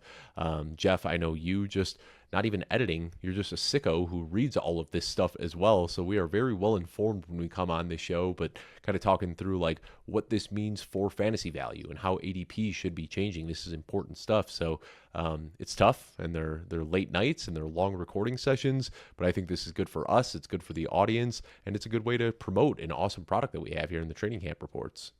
If you have listened to 2 hours and 45 minutes of this and you have not bought a magazine, if you not bought one of these draft guides that we have put together, this thing is phenomenal. I cannot tell you enough. And it's going to be there for your draft this year. We have made sure of that. Buy one of these draft guides, please. This is going to be a collector's piece. I'm telling you right now, these things are phenomenal. I have bought 2. And maybe I might buy 3 because it's not only the work that we're proud of that's in it, it's everything. And I think that this thing is really just immediately a year of doing it is going to be a fiber of Football Guys. It is a callback. If you're somebody that you've been playing fantasy football for a long time, I know I'm somebody that I would always rush to the newsstand to get the college football preview magazine to go for the next year. And those are outdated by the time they hit the newsstand now. But this magazine, this draft guide this year is not outdated. It's going to be ready for your draft. Please, for the love of God, if you've listened to it, Dave and I, for 2 hours and 47 minutes and you've not gotten one of these magazines yet, just let me know what I need to do to get you to get one of these magazines. You know what's really funny about this magazine is I do the offensive rankings section in here. It's like a big section where we go through depth charts, rankings, kind of takes on all the teams and whatnot. And I wrote the article, the intro to the article says, the NFL moves fast. Like, whoa, Kirk Cousins is a Las Vegas Raider, fast. And then just a couple weeks ago, I was back in Chicago visiting some friends, and I'm at a bar after a concert, hanging out with my buddy, and we're going back and forth talking football. And I said something about, or we're in a dynasty league together, and he said something about like, can't wait to see what Fernando Mendoza can do in Las Vegas. And I said, well, Kirk Cousins is the starter, and I think he's going to hold that job longer than people expect. And he said, whoa, Kirk Cousins is a Raider, and just like brought to life my introductory paragraph. It's just a funny moment as somebody who wrote that joke in my draft guide and then actually saw it happen in real life.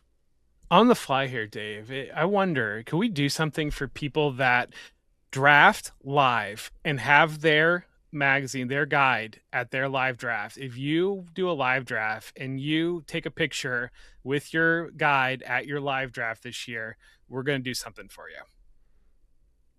It's a very open-ended promise, but we will do something for you. Yes, send those to fantasyshow@footballguys.com. You can send it to Kluge at footballguys.com as well to ensure that I get it.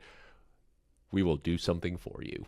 I don't know. We'll set you up a free month of subscription or something. We'll figure it out. We will do but something yeah, do that. You, we promise. All right, we're getting slap happy. Let's go ahead and call it a day. Jeff, thank you so much for the time. We will be doing this again next week, recording on Tuesday nights, coming out either Wednesday morning or Wednesday afternoon, depending on whether you listen to it on podcast or on YouTube. But I want to thank you all so much for taking the time, and we will see you soon.